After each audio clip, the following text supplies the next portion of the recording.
Alex Cora this morning. Pitch from Crochet is right in there. Fastball 96.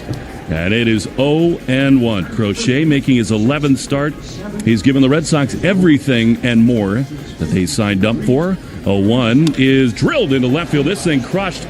Duran back to his right, and one hops off the AL East scoreboard. Duran picks it up with a bare hand off the track, throws to second, but not in time. An excellent start for the New York Mets. Lindor's 9th double. There certainly are some Mets fans here tonight. Crochet challenged with a fastball. Lindor was ready, and a leadoff double for the Mets. Crochet's been doing that all season. He's been coming after guys with his fastball, and his second pitch there gets turned around by Lindor. 94, kind of middle from Crochet. Lindor has actually had success against Crochet. 1 for 3 with a homer. Here's Starling Marte. Gets his first start in the series. He dances around at a cutter. Down and in for ball 1. Garrett Crochet, 63 innings, only 46 hits coming in with 73 strikeouts. He'd tell you 21 walks. Too many for him. 1-0 to Marte. 211, 2 homers, and 12 driven in. Lindor dancing around at second. The pitch is fouled back to the screen. 96-mile-an-hour fastball. And it is 1-1. I'm proud to announce that we are the only broadcast booth with the windows open tonight. I am proud to be a part of this, and I dressed for the occasion again. You got your bougie barber on. The Red Sox TV booth, Mets both sides, closed up. It's not that bad, the 1-1. Swing and a foul. Now, the fans get some credit tonight. It is miserable down there with the wind howling around. It should favor the pitchers. The wind not as stiff as it was the first 2 nights of this series, but even still. Starling Marte looks like he has a full sweatshirt underneath his gray uniform top. He's got kind of the neck gaiter on, trying to brave the elements himself. I had him in Indianapolis, Indiana in 2012. Talked to him before the game. He was one of the freakiest prospects I ever saw. He has made a bunch of money. He is still a supreme athlete, and he gets a start tonight against Crochet. I asked him how many kids he had. He said, I got 6. I want more, but Mama won't let me. 1-2 to Marte. Here's the pitch, and it's fouled off. He had one of his little boys out on the field today playing catch, and that kid will run and hit and have a big arm like his dad, Starling. Such a talent, as you said. Different role for him this year. He's been their primary right fielder the previous 3 seasons. David Stearns, their president of baseball ops, has built a juggernaut. 1-2 to Starling, and he fouls it off. He was fooled badly there with a cutter. Something to watch early and constantly throughout this game is Crochet's pitch count, because the bullpen is so thin. They really need him to be efficient. He's thrown 7 so far. 1 ball, 2 strikes. Lindor dancing around at second. Campbell trying to keep him close.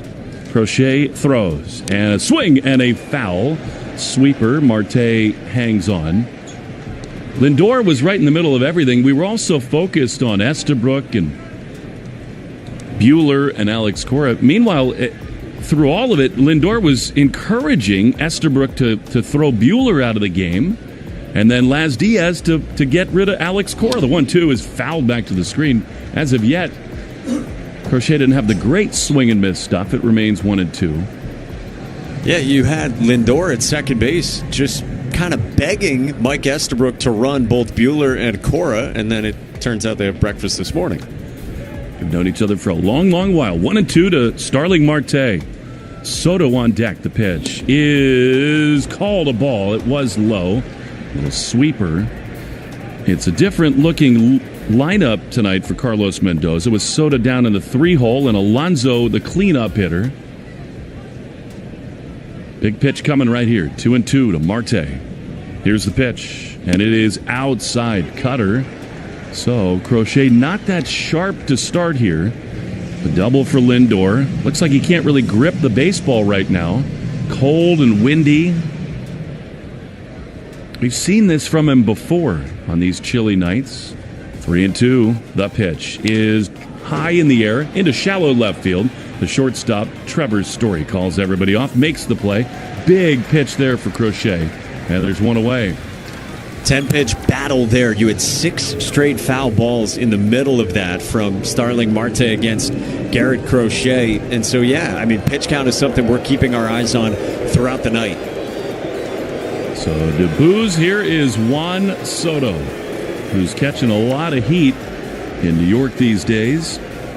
Not running hard. He's off to a really cool start to begin this season. 247, but he does have 8 homers and 20 driven in. The pitch is a strike on the outside corner.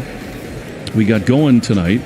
647 at 52 degrees. And a tap brought to you by Hatfield Marinated Pork. Speaking of pork, Crochet is ready. The 0-1 is home, and Soto takes a fastball right there, 97. And it is 0-2. Elevate your grilling game with Hatfield Marinated Pork Tenderloins. It tastes victory with every bite. Visit simplyhatfield.com for recipes and put pork on your fork. The 0-2 is strike 3 called. A little early oink from Crochet, and they're 2 away. So after the 10-pitch at bat, he just comes back and makes very quick work of Juan Soto. Cutter, sinker, cutter to finish off Soto. Left on left, outside part of the plate. Quickly 2 down. And I'll say it like I have all series long. Here's Pete Alonso with first base open. You should be careful here in this ballpark. The pitch to Pete is swung on and missed. Careful. Take that. A sweeper that dives under the barrel. Crochet settling in at 0-1. Yeah, perhaps geared up for the fastball. Really good breaking ball to start from Crochet. 0-1. Alonso 9 homers, 37 driven in. The pitch is another sweeper that misses down and in. The downtown skyline here in Boston looks a little like San Francisco at the moment. Cloud cover, fog hanging over. And it feels like July in SF right now. 1-1 to Alonso. Thought he homered in the opener of this series. Crochet on the third base side of the rubber. He sets, he throws, and a pitch misses in. Lindor takes off for third. No problem there. It is 2 balls and a strike. Alex Cora got asked pregame about his thoughts on the weather, and he said, it is May 21st. He said, someone said to me, hey, this is the Northeast. He said, nah, bro, in Alex Cora speak. Shouldn't be like this. More like, nah, bro. 2-1 pitch is a strike on the outside corner. That was a sweeper, and it's 2-2. Camila's going back to Miami for this reason. I mean, we don't have spring anymore. It is winter into summer. You get glimpses of it. 2 balls, 2 strikes. Here it is to Alonso. And a backdoor breaking ball just missed. Good pitch there. And it's 3-2. 73 punch-outs in 63 innings. Crochet has given them length. He's tied for the most innings thrown, 63 in the American League. The 3-2 is grounded hard and foul outside the third base line. Bregman guarding the chalk over at third. And then it stays 3-2. This will be the 22nd pitch of the inning for Garrett Crochet, who's given the Red Sox over 100 pitches 5 different times this year. Need length from him here today. Faced the Mets 1 time as a reliever for the White Sox, and he struck out 8 over 3 1/3. Here's the 3-2 to Alonso, and it is strike 3 called. Ring him up, 97 on the inside corner. Big time for Garrett. Strikes out a pair, and we go to the bottom of the first. The igniter Durant. Great moments in baseball have been broadcast on the radio since 1921. Smith corks one into right down the line. It may go. Go crazy, folks. Go crazy. It's a home run, and the Cardinals have won the game by the score of 3-2 on a home run by the Wizard. Catch the next unforgettable call on the MLB app and MLB.com.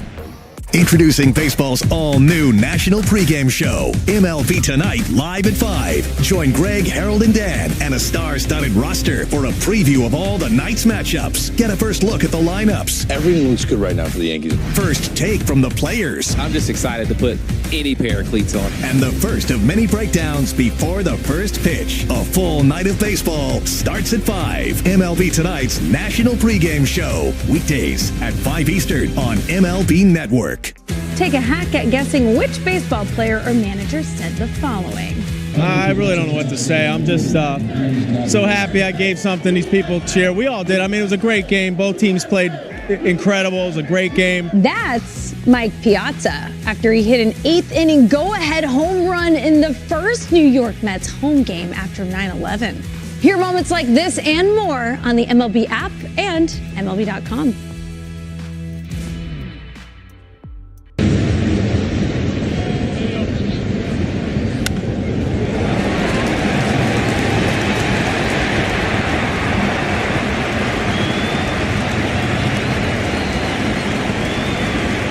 Has been selling Anderson windows for over 60 years. See the complete line of Anderson windows at any of our 3 locations in North Reading, Beverly, or in Blairstown, New Hampshire, or at MoynihanLumber.com. Ask your smart speaker to play 93.7 WEEI. Now back to Red Sox baseball on WEEI.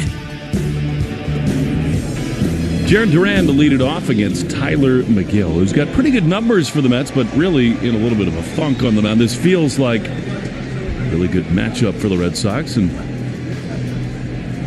Duran, who's red hot, will lead it off. Great job by Garrett Crochet. He did throw 22 pitches in the first inning. The right-hander McGill throws, and Duran takes a strike that shouldn't have been. That's a really big miss there by the home plate umpire, Laz Diaz. I mean, that was 4 inches off the outside. 0-1.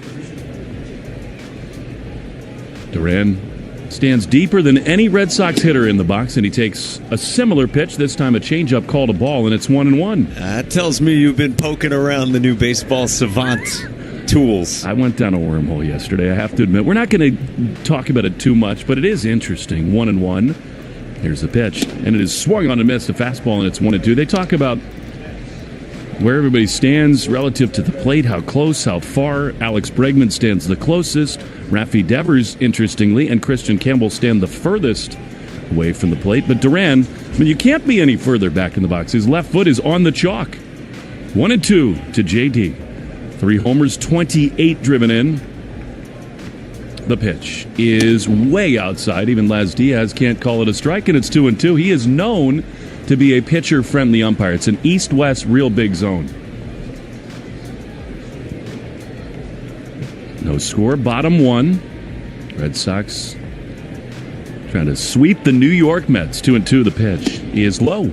Change up, and it's 3-2. You know, Mike, I think Alex Cora said something that I totally agree with the other day, and that is his team is so different when they take early leads. If they get runs, they breathe a little bit. Let's see if they can do that here. 3-2, the pitch is swung on and missed. That was nasty. I mean, that's a really good sinker there from McGill. Devastating late action, and Duran is gone, 1 away. Yeah, he said it to you when you had asked about starting pitching, and he was still focused on, let's get leads. And he mentioned this on their last road trip as well, how important, they were talking about it as a staff on the bus, first inning successes offensively for this team. Here is Rafi, who launched one into the monster seats last night.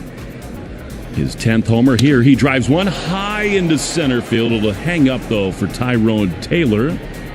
He's there to make the play. Rafi just missed that changeup. And very quickly, 2 down. Red Sox baseball brought to you by your New England Ford dealers in the F-Series, America's best-selling truck for 48 years in the official truck of the Red Sox. So now with 2 down, the base is empty. Here's Alex Bregman, who has seen McGill 5 times and's got 2 hits off of him. 304 with 11 homers. The pitch is a strike on the inside corner. Fastball at 96. McGill comes in. Overall, good numbers. I mean, 9 starts, a 3.74 ERA. But in his last 4 starts, 15 runs. Ton of walks, ton of hits on 1. Swing and a foul. And I think he's sort of the poster boy for why people feel like, especially without Manaea in there, that this Mets starting rotation can't possibly keep up their great start to this season. Yeah, Montas and Manaea, such big injuries that hit during camp, and McGill's a guy that they can kind of slot right in. 0-2, 2 down. The pitch to Bregman, strike 3 call. That was outside, too. I mean, it's going to be a long night for the hitters if Laz Diaz has that zone. Can we get the automatic strike system here? Please. Last 2 nights have proven more than ever why we need it. We go to the 2nd inning, no score on the Shaws and Star Market, WEEI Red Sox Radio Network.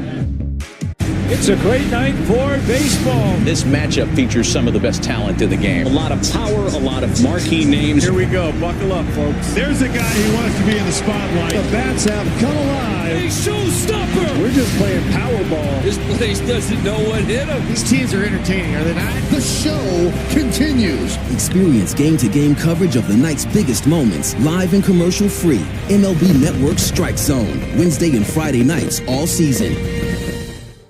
Take a hack at guessing which baseball player or manager said the following. I really don't know what to say. I'm just so happy I gave something these people cheer. We all did. I mean, it was a great game. Both teams played incredible. It was a great game. That's Mike Piazza after he hit an 8th-inning go-ahead home run in the first New York Mets home game after 9/11. Hear moments like this and more on the MLB app and MLB.com. Let's see if we can figure out the following baseball slang term. Today's phrase is Oppo Taco. Do you know what it means?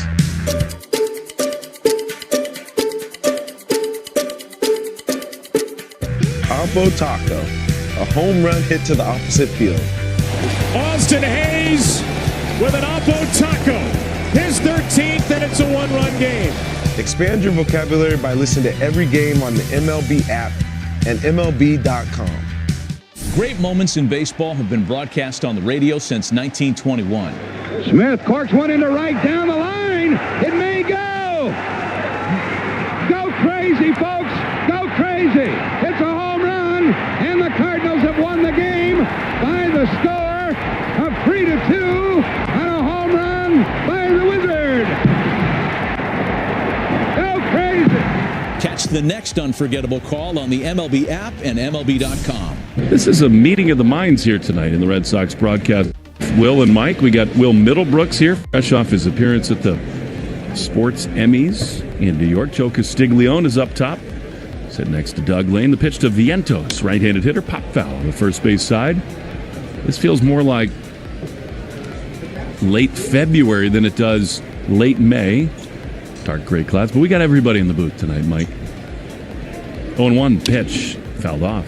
Brooksy goes from having a big night with bigwigs to slumming it to my left. I mean, to your right, like that's on par with who he was with last night, but to my left, that's gross. He's got the headset. This can only mean trouble. He had a good time with Jenny, who was nominated for an Emmy, as she, should be every single year for her wonderful work on so many platforms. The 0-2 to Vientos is a little bit outside with a changeup, and it's a ball and 2 strikes. And Will just knows no nights off. Like he's doing the game starting tomorrow, but why not prep tonight? I mean, you got to see it with your eyes. The 1-2 pitch is a fastball outside 2-2. Well, if you guys are going to tease it, we're going to party. So let's do this. I love it. 2-2. Vientos the batter. Crochet throws. And a foul back to the screen. New York was fun, huh? It was an absolute blast. It's a long night. It's over a 3-hour show. But you're in a room full of legends. And it is amazing.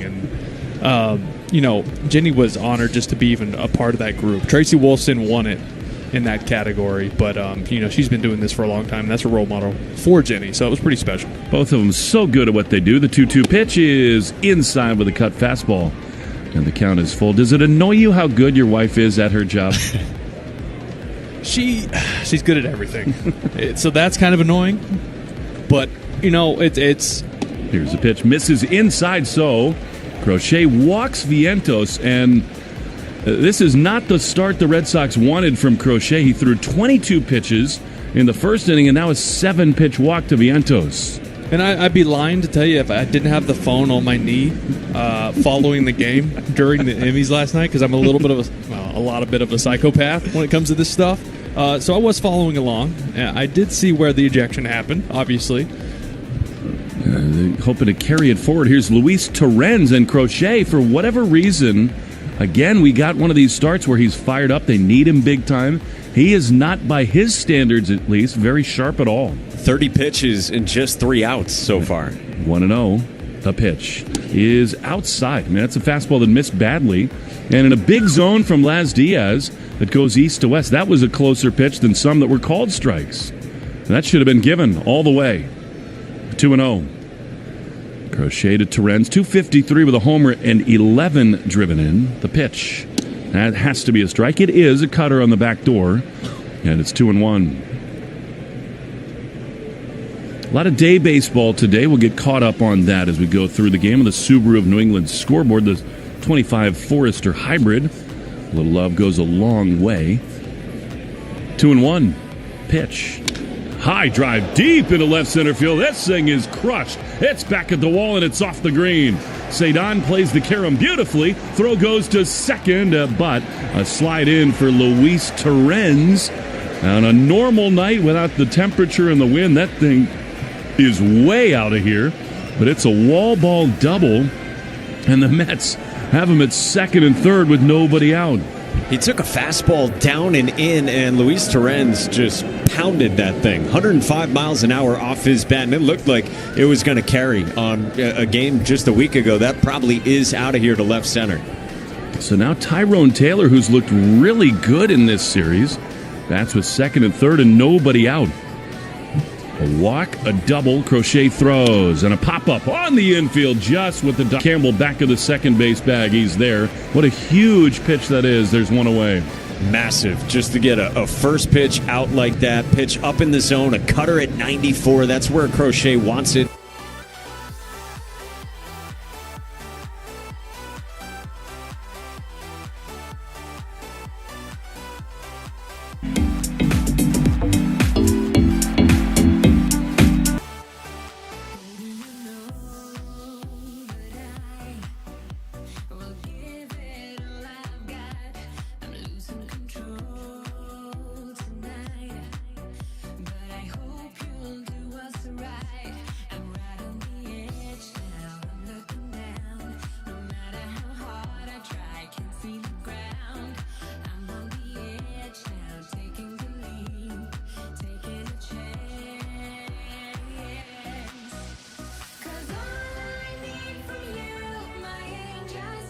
So here is Brett Beatty.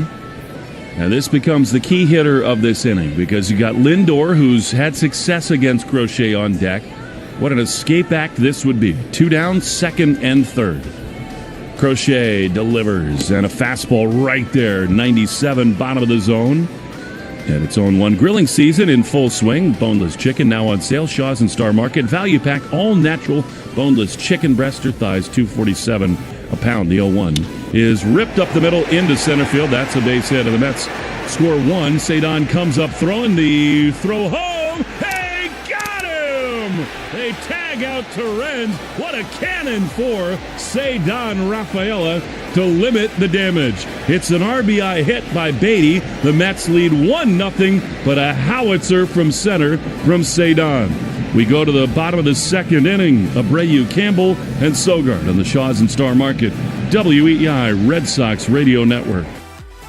Drake's Cakes have been great moments in baseball have been brought.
Narvaez.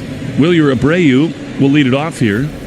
Arbella Insurance Foundation dedicated to striking out cancer by supporting the Jimmy Fund. For every strikeout from a Sox pitcher during the season, Arbella donates $50 to the Jimmy Fund. All right, here is Wilyer.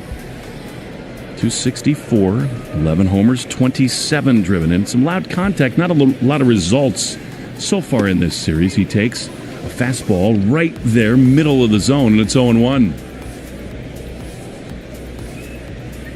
They have not replaced the bubble plate on the bullpen phone, which I love. 0-1. McGill throws, and Wilyer rips it toward that first base dugout. Rob Refsnyder, who's the leader of the charge, to hold up that bullpen plaque and make it a rallying cry. Scared a little bit as that ball hit the fencing right in frnt of him, and it's 0-2. What did you say? Hold it up like Simba? Simba, say anything, all of it. I love that. The 0-2 is fouled on the third base side, and it stays 0-2. Refsnyder was hilarious. It sounds like Alex Cora was the one who told him, like, make that a part of the celebration. Like, don't let this thing go for naught. And inspired by their manager departing, Refsnyder cool. did. Light a fire a little bit. 0-2 to Abreu. The pitch is swung on a miss. He got him with a 97-mile-an-hour fastball. So McGill, who had struggled coming in, has struck out 3 of the first 4. And one away for Christian Campbell. Alex Cora was on with the midday show host today, and they talked about the galvanizing effect of the ejection and the bullpen phone and all that stuff. And Alex said something I had not heard him say before about a similar great moment. Here's Christian Campbell, breaking ball outside. That was the Joe Kelly Fight Club. And Alex let the world know that day, which was his first game ever managing against the Yankees for the Boston Red Sox, when Joe drilled Tyler Austin. The 1-0 pitch is fouled off on the first base side by Campbell. He said, well, things were getting crazy, and Chris Sale picked up the phone to the bullpen after Brock Holt got drilled and said, whoever's coming in next is hitting the first hitter. I love that. Sometimes you just need something to give you a little edge, make you a little angry, change up the routine a little bit. 1-1 is fouled on the first base side. Then they were talking about David Ortiz against Baltimore. I was there for that. Dodging shards of plastic. Camden. AC went bare right hand. Ortiz went bat to it. He went bat. There was a little more of an explosion inside the dugout with David. I just remember PD like in the fetal position on the bench, hiding from it. 1-2. Campbell takes strike 3. Fastball on the outside corner. They're 2 away. Take us through that sequence there, Will. You were in the dugout when he just destroyed that. Yeah, phone. so I'm pretty sure it was like a 3-0 or a 3-1 pitch was called a strike against David that was up. It was way out of the zone. He ends up striking out the at-bat. He comes in, he's yelling from the dugout and just loses his cool and just full hack on the phone. Here's Nick Sogard from the left side. He takes a breaking ball in the outside corner, 0-1. As tough as PD was on the field, he wasn't necessarily tough off the field or things like that. Because you remember, he would take his lead when David was batting at first. He would take his lead towards right field because he was so scared he was going to get smoked by a line drive. I don't blame him for that. The 0-1 is a strike. Change up on the inside corner. It's 0-2. But that's the funniest part of that video is you see PD behind it, a couple feet over, just in a ball. Protect the mechanism. Yes. 0-2 to Sogard, who's batting .222. He's been a useful player for the Sox. He fouls it back, a fastball, and it is 0-2. Sox trailing the New York Mets 1-0. The Yankees hosting the Rangers again. Aaron Judge did it again last night. Rivalry Report is sponsored by River Spring Residences. 0-2 to Sogi. Pitch inside, almost hit him on the kneecaps, and it's 1-2. Setting a new standard for memory care in New York City. 833-79-RIVER or riverspringresidences.org. After a night with Charles Barkley, Will Middlebrooks could use some services for memory care in New York himself. The 1-2 misses low with a changeup, and it's 2-2. The sounds you don't hear, Will Middlebrooks laughing hysterically. Oh, shoot. We're watching the video up here of Poppy destroying the phone. 2-2 is inside. Good take there by Sogard, a 95-mile-an-hour fastball. And it is 3-2. Something I've been really impressed with Sogard is his at-bats from the right side of the plate. Against tough lefties, you've seen him against Scoobel and Reagans and those guys and smoking the ball to left field. That was good to see. 3-2. Story would be next. The pitch is fouled off on the third base side. It occurs to me that as great a start that Christian Campbell had to this season, he's trying to learn first base. Alex Cora said he's about a 2.5 or 3 on a scale of 1 to 10 to get ready to play first base in the major leagues, which makes a lot of sense. He's never done it. As he struggles at the plate, I think there will be conversations about a little time for him at a different level to get comfortable at the bag and rediscover himself offensively. 3-2 to Sogard with 2 down. McGill in a groove.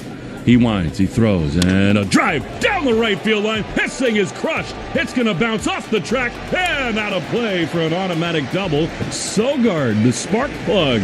2-out double into the seats in right.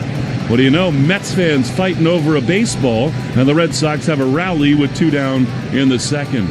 That was torched off the bat by Nick Sogard. 108 off his bat, and for a second you're thinking, could this be his first major league home run? He crushed that, just too much on a line. Yeah, ball not really flying either. Wind's blowing in. It's a little Frio out there for the end of May. That ball not flying like it normally does. The NHL. Here is Trevor Story, who has shown some signs of late couple hits in the last couple games, but in a prolonged slump at the plate.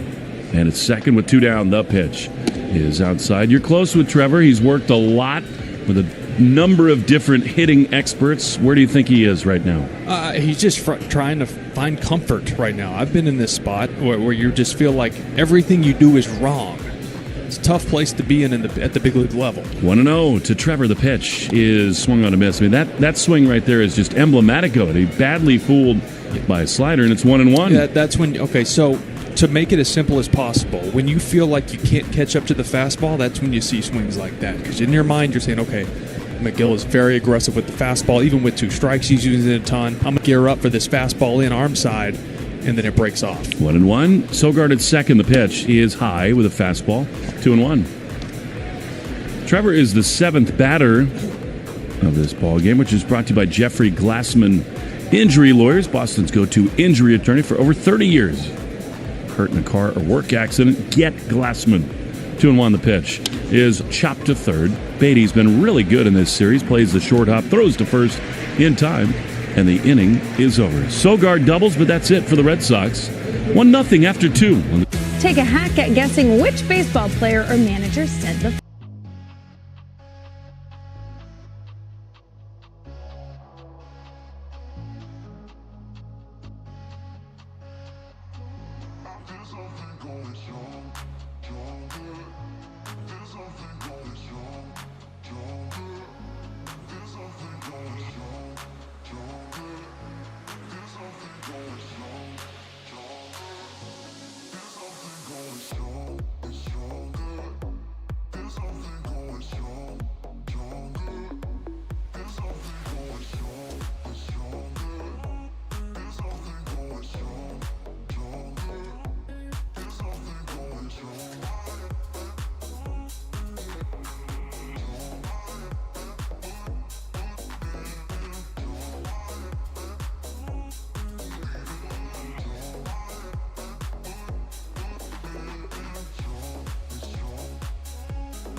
Port of Westboro. As we go to the third. And who loves Herb Chambers for the play-by-play. Here's Mike Monaco. What a guy doing that read, Will Fleming. As Lindor climbs into the right-hand box against Garrett Crochet. Lindor doubled to the pull side and stole the bag in the first. Crochet at 37 pitches, his first in the third, is cut on and missed. Strike one. Lindor was in the middle of it with Walker Buehler and Alex Cora last night. Lindor was motioning toward the home plate umpire, Mike Estabrook, and saying, toss those guys from the game. And then Walker Buehler got into it on Twitter, where, by the way, he is outstanding on social media. Crochet's 0-1 is down and in, 1-1. Am I alone in just saying I love like that on the field? Me too. I love the competitiveness. I love the fire. I love a little bad blood between players. Give me more of that. Feed us. The 1-1. Lindor swings and pops it foul behind home plate. 1-2 with the Red Sox down 1-0 in the third. Yeah, Walker Buehler tweeted, I wouldn't want me out there either. And he said, the sad thing is the bullpen is full of animals. 1-2 is swung on and grounded to third at Bregman, who collects with a step to his left. He fires to first in time to retire Lindor for the first out in the top of the third. Third inning is brought to you by Citgo. Whether you're crossing the state line or just going cross town, Club Citgo can save you money on every fill-up along the way. When you start with Citgo, you're good to go. So 1 out, base is empty, and here comes Starling Marte. Popped to short his first time after 10 pitches against Crochet, and he squares the bunt, pulls back, called a strike, 0-1. Yeah, how about a 10-pitch inning here? Right? You know, keep the pitch count under control. We talked about the bullpen being thin. 0-1. Marte takes a pitch down on appeal he did not offer. 1-1. Yeah, 22 pitches for Crochet in the first, and then 15 in the second. Now here working in the third on a chilly night at Fenway with the Red Sox down 1-0. Garrett Crochet's 1-1. Marte swings and fouls it back. You know, speaking of Walker Buehler, he totally owned his part in it last. Certainly he had his fun on social media, but he did say, I've been in this league too long for that to happen. He felt like he was conflicted about it. He was convicted in what he thought should have been called a strike on Juan Soto, but then he felt bad because he knew he put the bullpen in a tough spot, and he wanted to give all the credit to the bullpen after the ball game. Crochet's 1-2. Marte swings and grounds it towards second. Campbell handles the hop, almost overran it, rises and fires to first to get Marte for out number 2. Well, that was a funky hop. I don't know if it hit the cut of grass where it meets the dirt, or it just had some side spin on it. It was going to the right and then kicked back towards the middle of the field. And to your point, Campbell just about overran it, but that was an athletic play to make the out. So 2 outs, base is empty, and you don't need to hear the name to know who's batting when the Boo Birds are out in this series. It's Juan Soto. Struck out his first time, and the first pitch is high ball 1. Time for the New England Chevy Dealers question of the day. Together we drive. Today's question at Sox Booth on Twitter is, what will be Garrett Crochet's pitch count? This will be pitch number 47, and the 1-0 is in for a strike to Soto. Bottom of the zone with a breaking ball, 1-1. Yeah, they're going to let him go today. I mean, I would say over 100 today. Season high is 110. The 1-1 is in for a strike, 1-2. Cutter down the middle. What's interesting is there's been 22 swings and only 2 swing and misses today. That's just not like Garrett Crochet. His 1-2. Soto takes strike 3 called. 98 at the top of the zone from Garrett Crochet, who gets that quick inning. You mentioned 1-2-3 against the top of the Mets lineup. We're through 2.5 at Fenway. Red Sox down 1-0 on the Shaws in Star Market, WEEI Red Sox Radio Network. Your day in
Driving downtown, foot pushed on the pedal. Move through songs we played together.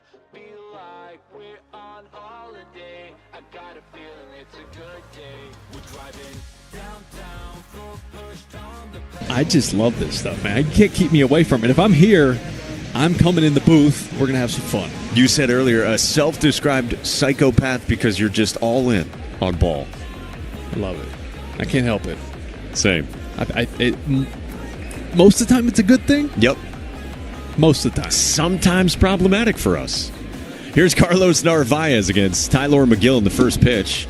This is in ball one. Firing up the old MLB app while I'm, in the 8th row at the Emmys last night. Probably not my best play, but I need to do what I got to do. You might be on the couch for that when you go back to Florida. She gets it. 1-0 pitch. Narvaez takes a called strike. It's 1-1. Time now for our league leaders and who's circling the drain, presented by Drains by James. Drains by James, Eastern Mass's leader in residential and commercial drain cleaning and pipelining at drainsbyjames.com. Carlos Narvaez has put up excellent numbers. The pitch is in for a strike, 1-2. At Drains by James, they give a poop about your pipes. And as far as league leaders go, among all catchers, Carlos Narvaez is tied for third in wins above replacement. And in the last month, you go back to April 18th, he's got the best OPS of all catchers. He's been that good for the Red Sox. McGill's ready with a 1-2. Narvaez swings and fouls it back. Alex Cora said pregame today that he didn't really see the Red Sox catching spot going this way. Obviously, Connor Wong got hurt. He missed 3.5 weeks with a broken pinky, in which time Narvaez, and even since Wong's return, has just grabbed this thing. Red Sox down 1-0 in the third. Base is empty, and the 1-2 to Narvaez.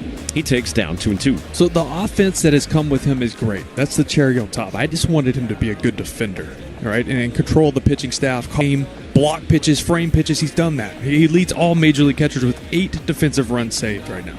And that's unbelievable. Top 5 regardless of any position in baseball. Correct. 2-2. Narvaez lays off a full count. And he's one of those guys, he has 2 different swings. Early in counts, you see where he can launch you and take you over the monster to left, but then you see him shorten up in certain situations at times and just utilize the right side of the field. He waits on a 3-2 from 6'7" Tyler McGill. Swinging a foul right at home plate. Yeah, that's something Alex Cora said pregame today as well, that even if Narvaez is in a stretch offensively where he's not getting hits, we still taking his walks. Yeah. Like we saw it on the road trip through Kansas City and Detroit, a couple massive walks from Narvaez. Yeah, two outs, prolonged innings, next guy comes up, big hit. McGill turns, the righty lifts the leg, and the 3-2. Strike 3 call, 95, bottom of the zone, could have been ball 4. Narvaez grimaces and tilts his head slightly as he trudges back to the dugout, and there's one away. I'll say it. Look, I've played the game when Laz Diaz is behind the plate. You have to expect it to be chalk to chalk, so 6 inches off the plate, give or take on either side, and high and low. It's just literally a massive zone, and there's nothing you can do about it but go up there and expect to swing the bat with 2 strikes. Yeah, we've seen it already in these first 3 innings. It's expansive. 1 out, nobody on for the Sox, down 1-0 to the Mets in the bottom of the third, and here's Ceddanne Rafaela. First pitch is called low, ball 1. Yeah, so what did you think of Mike Estabrook and Walker Buehler last night? I thought Estabrook kind of, as he walked out towards the mound, I thought he kind of started that whole thing. And I don't think Walker... 1-0's in for a strike? I don't think Walker, what he said, is worth getting kicked out of the game. I can see getting a talking to and him, you don't throw somebody out of the game for that. Yep. You just don't. All right? This is the big leagues. Here comes the 1-1. Rafaela swings and fouls it off right at home plate, 1-2. Estabrook's been around. You have to realize these guys are fired up. He knows who Walker Buehler is. Buehler's a guy who's fiery out there. He's got that in his bag of tricks. He is going to get fired up and yell and scream and yell at the umpire here and there on calls that should have been made. That's just the competitor he is. What he said should not have gotten him thrown out of the game. 1-2. Rafael, it takes strike 3 called. 96 strikeouts for McGill, who has punched out 6 his first time through the Red Sox lineup. You know what's interesting? You're watching McGill pitch backwards. And what I mean by that, sliders and off speed early in the count, and then with 2 strikes, going to the fastball. He has one of those fastballs that has some jump, spin, can get above barrels, successful at the top of the zone. But a lot of these hitters are not expecting fastballs in 2-strike counts. So 2 outs, base is empty, back to the top for Jarren Duran. He struck out his first time. First pitch is a backdoor breaking ball in for a strike. Beth Israel Deaconess Medical Center is the official hospital of the Boston Red Sox, providing first aid at Fenway and supporting Red Sox scholars. Learn more at bidmc.org. 0-1 to Jarren. He takes upstairs. A ball and a strike from big Tyler McGill. Yeah, so Laz Diaz spoke postgame. That's the way it works for umpires. The crew chief talking to a pool reporter. And he said once Walker Buehler vacated his position on the mound to argue balls and strikes, immediate ejection. 1-1 is grounded hard. Left side base hit into left field for Jarren Duran. Turn around the 4-seam fastball at 97, and it's a 2-out base knock for the Red Sox, down 1-0 in the third. Yeah, we'll always talk about this when it comes to the lefties on this team, especially Jarren Duran. When he starts smoking the ball in that 6-hole like that, letting the fastball get deep, 97 right on it, there's no play for a defender on that ball. Love the way Alex Cora put it with Will Fleming yesterday in their pregame conversation. With Jarren, you get the salad and the soup before the main course of Raffy and Bregman, who follow. And here is Raffy with Jarren at first, 2 outs, bottom of the third. Open stance, first pitch, and Devers takes strike 1, bottom of the zone. Yeah, changeup. We've seen a lot of breaking balls and changeup first pitch. He likes to, for some reason, he thinks his 97 needs to play up even more. I think there's a lot of off-speed early to do just that. Yeah, first inning for McGill against Devers. It was a first-pitch changeup that led to the flyout to center. Now here in the third, McGill spins and fires to first, and Duran dives back to the bag. Raffy's been so hot in this Red Sox lineup. Enters today 12th in all of baseball in OPS and 5th in all of baseball in on-base percentage. And now time is called, and Devers steps out. And ever since those first few games of the season, those first 5 games when Raffy started out with an 0 for 19, he's been a top 4 hitter in the sport. Imagine that. Remember everyone wanting him traded? Like, are you kidding me? Always refer to the back of the baseball card with these guys. That is Devers swings through an elevated fastball, and it's 0-2. That's McGill's best fastball, right? 95 and 97, top of the zone. It's one of those that looks like it's going to be in the zone and just kind of has that little bit of jump and rise at the top above bats, but it also gets some awkward check swings, even from some of the game's best hitters, like we just saw. Yeah, that's what it was for Raffy. Duran at first, 0-2. Devers takes high. You see a lot of those fastballs from Tyler McGill. Well, Fleming told you that for McGill over his last 3 starts, really scuffling coming into tonight. 12 1/3, 12 earned, 10 walks for the big-bodied 29-year-old. Whereas the long royal blue sleeves beneath the gray uniform. Sets waist high. And the 1-2. Devers takes upstairs, 2-2.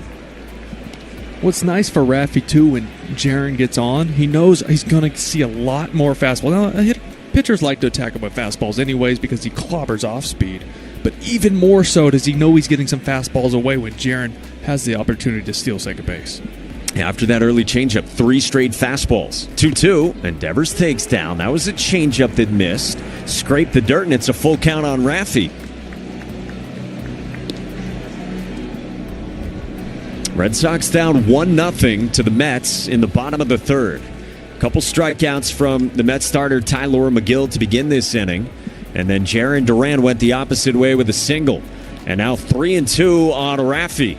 Holds the two-tone bat high. The pitch. Swinging a line drive, pulled into right. Soto creeps in. He makes the catch waist high to end the inning. Duran stranded at first, and we're through 3 at Fenway. The Red Sox trail the Mets. Let's see if we can figure out the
Order sponsored by Herb Chambers Chevrolet of Danvers.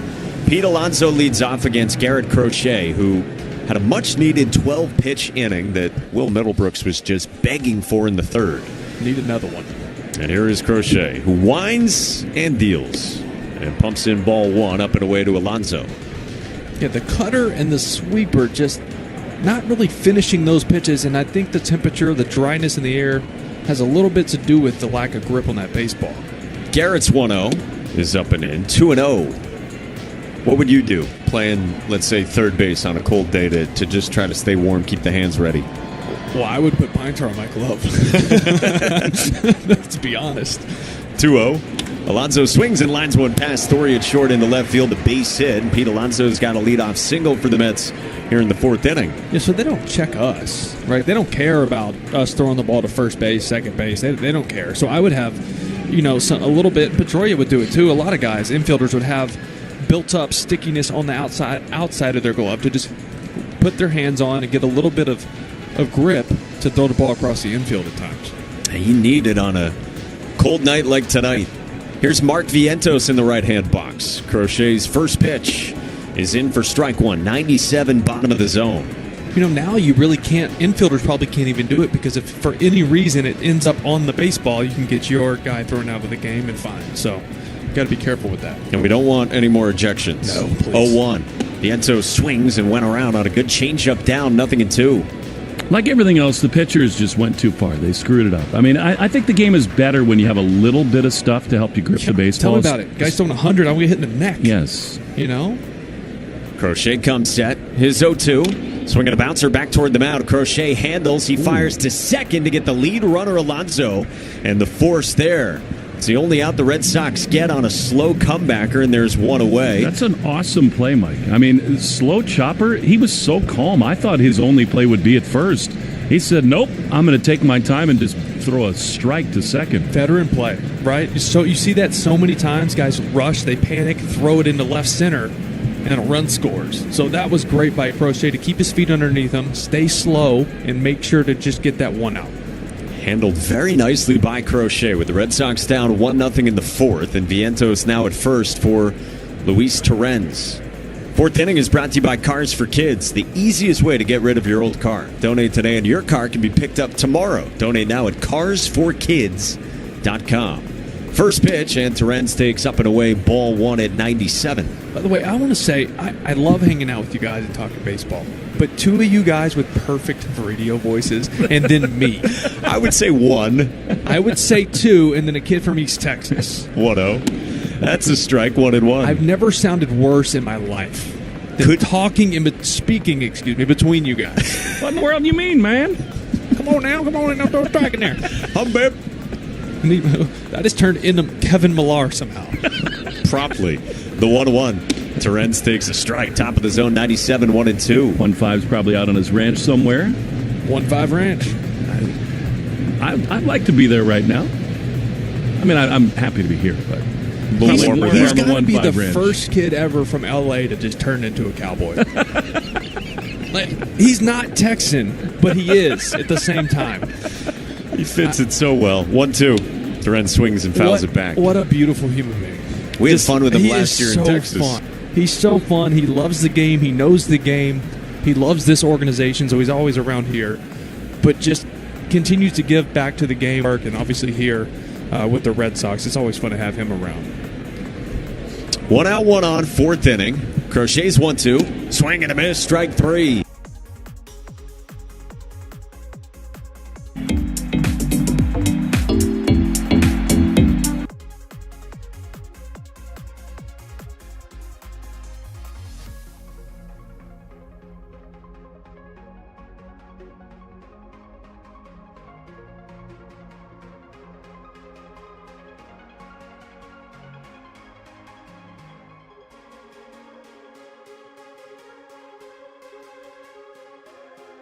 .110 Grill is proud to be an official partner of the WEEI Red Sox radio network.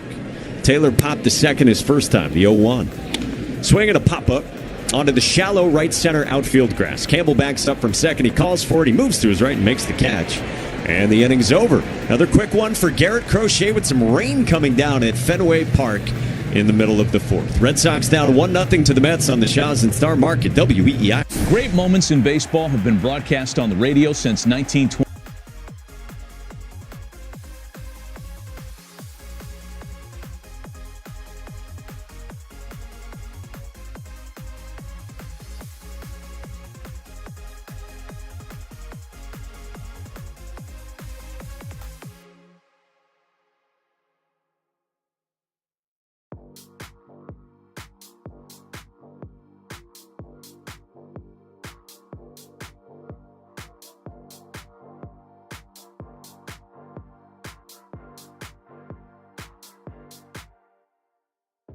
Last week you called me, the way you're talking's driving me insane. Hello. Just last week you called me, the way you're talking's driving me insane. Hello. Even if we're hanging by a thread, and the words you said is spinning in my head, I just wanna pull you closer in this bed. Take me back into your arms, and I'll never let you down. Let you down, and I'll never let you down. Let you take me back into your arms, and I'll never let you down. Let you. Just last week you called me, the way you're talking's driving me insane. Hello. Just last week you called me, the way you're talking's driving me insane. Hello. Even if we're hanging by a thread, and the words you said is spinning in my head, I just wanna pull you closer in this bed, into your arms, and I'll never let you down, let you down, and I'll never let you down, let you take me back into your arms, and I'll never let you. Red Sox already have a series win going for the sweep tonight. Bregman in the right-hand box hovers over the plate, and McGill kicks and fires. Bregman takes a breaking ball down, ball one. Bregman struck out looking on 97 that definitely looked to be away his first time back in the first inning. 2 pitches in that at-bat were off the plate. Frustratingly so after last night. 1-0. Right toward the line. Soto ambles over. Toward one lands in about the third or fourth row. Mike, I've never lost a baseball from this vantage point more at Fenway Park than that one. And Juan Soto has his hands up. The cloud cover, it's impossible to see the baseball right now. Yeah, if it gets above the lights right now, it is absolutely disappearing. Kristen Campbell in that last inning also dealt with it a little bit. The wind is a factor, but to your point, Flim, it gets above the lights, it disappears. And then you're looking up into raindrops as well right now. 1-1.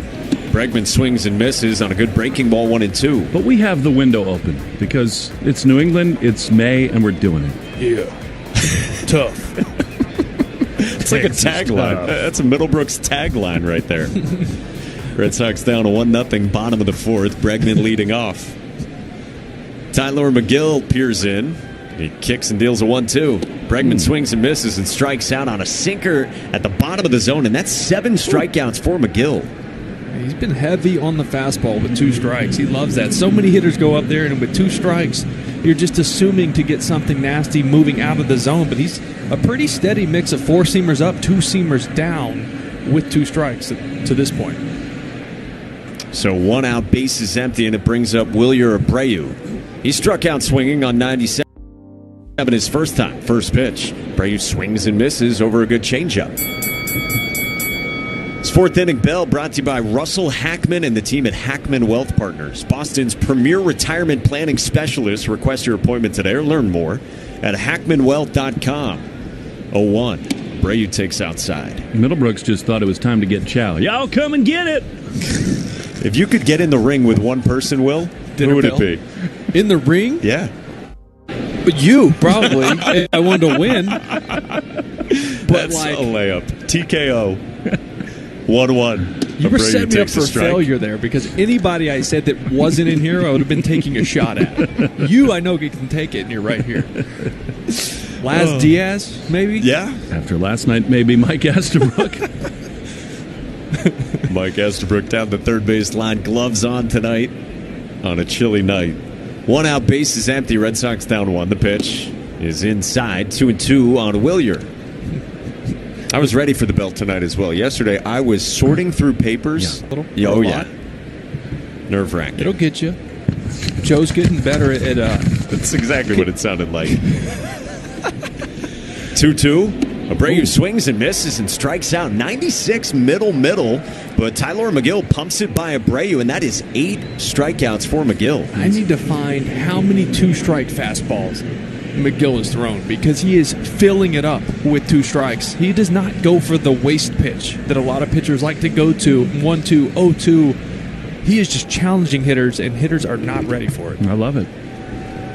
2 outs, base is empty, and here's Christian Campbell. Struck out his first time. First pitch is strike 1 on the inside part of the plate at 95. Red Sox down 1-0. We check out the Subaru of New England scoreboard. A little love goes a long way in the 25 Subaru Forester Hybrid. Learn more at SubaruofNewEngland.com. 0-1 is outside to Campbell, a ball and a strike.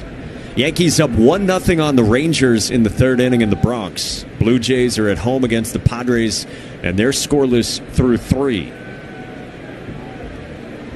Tyler McGill's got his sign. He looks in and is 1-1. Campbell takes a strike at the bottom of the zone with the changeup 1-2. You mentioned that Yankees-Rangers score. I walked in the hotel last night.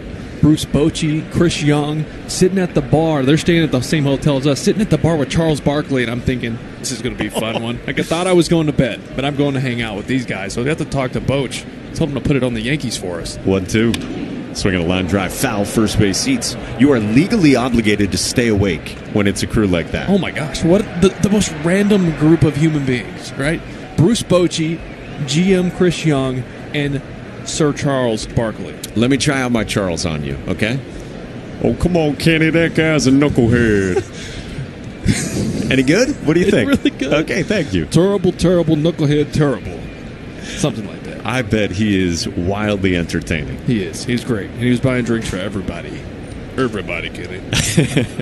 Bottom of the 4th, Red Sox down 1-0. 1-2 to Campbell. He grounds one foul toward the on-deck circle, and the bat boy just had to duck out of the way. That's what we call an E-swing. Emergency. 2 strikes, just doing whatever you can. You're looking for the off-speed. You get the fastball, and you just do whatever you can to get a piece on it to foul it off, stay alive. I like that Texas drawl. You heard emergency. Emergency. You just missed our I heard Charles Barkley. It was terrible. It was terrible. 1-2. Campbell lays off. A breaking ball bounced in. 2-2. I got a lot of one of the family dumbest things I've ever heard. in Texas. I love them all. But the one thing I'll never get used to, nice job, Doug Lane, is insurance. Yeah. Or a couple months from now, July. 2-2. Campbell swings and misses and strikes out, and Tyler McGill strikes out the side in the 4th and has fanned 9 of his 12 outs. Through 4 at Fenway on a rainy night, the Red Sox. Let's see if we can figure out the following baseball slang term. Today's phrase is Oppo Taco. Do you know what it means?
I mean, he's been unbelievable. 9 strikeouts through 4. Crochet's gotten so little run support. It's sort of shocking how the Red Sox have not scored. Oftentimes an ace faces the other team's ace. Not the case here tonight. Here's Luis Angel Acuna. Fastball up and away. 4-1. I mean, the Red Sox have only won 4. Make it 6 of Crochet's starts as a strike on the outside corner. A cutter, and it's 1-1. But given the way he's pitched in his 10 starts, he deserves better. They do not score when he's on the mound for whatever reason. 1-1 is rip foul on the first base side. Will, is that a real thing when you got an ace on the mound? Do you take the foot off the pedal a little bit? You know, not consciously. I think maybe that's something that can be in the back of your mind, thinking, okay, we don't have to score that much. 1-2. Angel Acuna dribbles it to third. Bare hand try by Bregman. It's under his hand. It was a do-or-die attempt there. And an infield hit for Luis Angel Acuna. Yeah, Acuna's beating that out even if he catches that perfectly, does Bregman. So that's a hit regardless. You have to go for that do-or-die play. That is your absolute only chance to make a play. I'll tell you what, one thing that is now really a disturbing pattern for the Red Sox in their 51st game is that the bottom of the order has done way too much damage against their pitchers. Tonight, Beatty, the 9-hole hitter, drove in the only run of the game. There's Acuna with a hit. And they've handled the big hitters and sometimes struggled in this part of the order. Here is swinging a foul by Beatty. Back to the screen, 97-mile-an-hour foul, and it's 0-1. It's Beatty and then Lindor in the Herb Chambers batting order, brought to you by Herb Chambers Mini of Boston. Bregman has been so awesome on those bare hand tries this year. Just couldn't get that one. 0-1. Crochet very rarely throws over. Pretty obvious move there. And Acuna back to the bag. Yeah, I think Acuna, he's got a good lead, too. I think he's definitely looking to be on the move here. And bags. 0-1. Huge lead. Crochet throws, and a fastball misses inside. Did that hit him? Yes. No, it didn't. And he swung. Beatty could not hold up the barrel. Sounded like it clipped something coming through. I couldn't tell if maybe it caught a piece of the bat, just barely got a piece of the bat on the check swing. He'll call time, Will Beatty. It's an absolutely miserable night at Fenway Park all of a sudden. Mist is blowing from the first base side to the third. Chilly temperatures. Crochet trying to battle. This is not what you wanted for your ace on the mound. His 69th pitch comes home, and it is on the ground, should be 2. Campbell to second for 1. Story throws to first, not in time. Bad feed there by Campbell. I mean, that's a new guy learning a new position at second base. Story is on the bag, ready to come across the bag and easily turn that thing, and Campbell just sort of short-armed it a little bit and handcuffed Story on his left hip. You know, honestly, I don't even think that was a bad feed from Campbell. I think Trevor just didn't catch that great. Because looking at it here, it's a little bit glove side, but instead of Trevor just turning his glove over and taking his body towards Campbell and making the throw to first base, he kind of just stayed on the bag to make sure to secure one out. It slowed him down just a touch. So here's Lindor from the right side again against Crochet. Cut fastball 1-0. Trevor got to the bag very early. A lot of times the timing between these middle infielders is kind of a work in progress, where I think with a young second baseman like Campbell, he's saying, I just got to get there. Now the runner goes, throw from Narvaez is not in time. Good pick there by Campbell, but Lindor stole that bag all the way off of Crochet. In other words, the rhythms of a second baseman and a shortstop, it is sort of like ballet, where they know, okay, he makes this play, we're just timing it up in our heads. I'm going to come across the bag, it's right there in my chest, and I throw it to first. And I think Trevor in that spot for Campbell is just on the bag waiting to make it an easier throw. Right, and a lot of times as a shortstop on that play, you don't want to totally stop your feet. 2-0 is a strike on the backside, a sweeper, and it's 2-1. You saw Trevor, to your point, get to the bag early and almost wait for the throw because he had time to. But a lot of shortstops you'll see kind of shuffle their feet, break down a little bit, stay on the move, and be able to move side to side in case it is a bad throw. 2-1 is up and in to Lindor. Dicey moments here for Crochet and the Red Sox. He's thrown 73 pitches. Bernardino starts to walk around in the bullpen. Don't envy anybody. So too Sean Newcomb for the Sox. You need Crochet to, at the very least, get through this inning and hopefully at least the next. The 3-1 is a strike to Lindor, and it's 3-2. And rarely are you hoping for rain, but I feel like this Red Sox pitching staff is maybe hoping for some rain tomorrow, where they can get some rest, they can reset these arms with Baltimore coming in. Well, they're going to get it. Yeah. It seems almost impossible we play tomorrow. 3-2, big pitch is chopped off of Lindor. That's a foul ball. He was still in the box when it went up his rib cage. So he'll hang in 3-2. We take 10 seconds for station ID on the Shaws and Star Market, WEEI Red Sox Radio Network. From the WEEI studios, 93.7 W.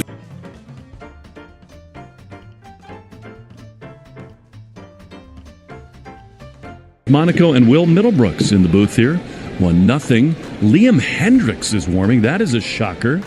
That's because the big hitters are coming up. The 3-2 is line foul on the first base side. That is aggression from Alex Cora. He's thinking, all right, my ace is not giving me what we needed in terms of efficiency. It's 1-0. This is Lindor. Then Marte, Soto, and Alonso. He might burn his most fresh, most high-leverage reliever early. 3-2 is crushed foul down the left field line. A sweeper that hung, and it's out of play. Hendricks is the one guy in that bullpen that you know is pitching tonight. It's been 5 days since the last outing. Now, Hendricks only has gone 2 innings. 3-2 to Lindor. Runner at second with 1 down. 1-0 Mets. The pitch is ripped into left field, but it'll hang up. Duran, in the end, has to leap in front of the track. He's there to make the play. Knuckler, weird sky, rain falling. Duran recovers, and they're 2 away. Now, I almost said it when Lindor was hitting, but I didn't want to jinx it, right? Bases empty, Lindor hitting 323 this year. Runners in scoring position, just 190. Almost brought it up, and I was like, you know what? I don't want to be that guy tonight. Leave it alone. To just show up in the booth and jinx it. So, and then he smoked that ball. That almost carried over Duran and left. That ball's hit so hard. He's also had good numbers against Crochet. Doubled earlier in the game, and now the key hitter for Crochet is Starling Marte with Soto on deck. 2 down. This is one of those apocalypse now skies above Fenway Park. Darkening skies, mist falling. The pitch to Marte. Strike on the outside corner. Good changeup, and it's 0-1. It feels so important that Crochet get through this 5th inning and indeed get the 6th too. The bullpen is so thin. 0-1 to Marte. The pitch is inside, cut fastball. And it's 1-1. Marte, after the double from Lindor in the first inning, popped up to Story. He's also grounded to short.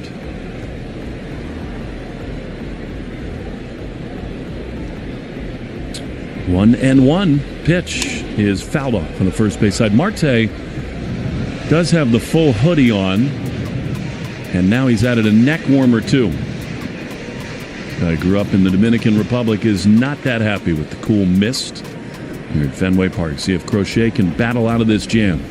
1-2. The pitch is skied into center field. Cedon started in, now drifts back toward the triangle and about 20 feet in front of the track. He's there to make the play. That is just huge from Crochet. He'll have the 6th as well. 1-0 Mets. Sox will have. Take a hack at guessing which baseball player or manager said the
For the fifth inning, 1-0 Mets.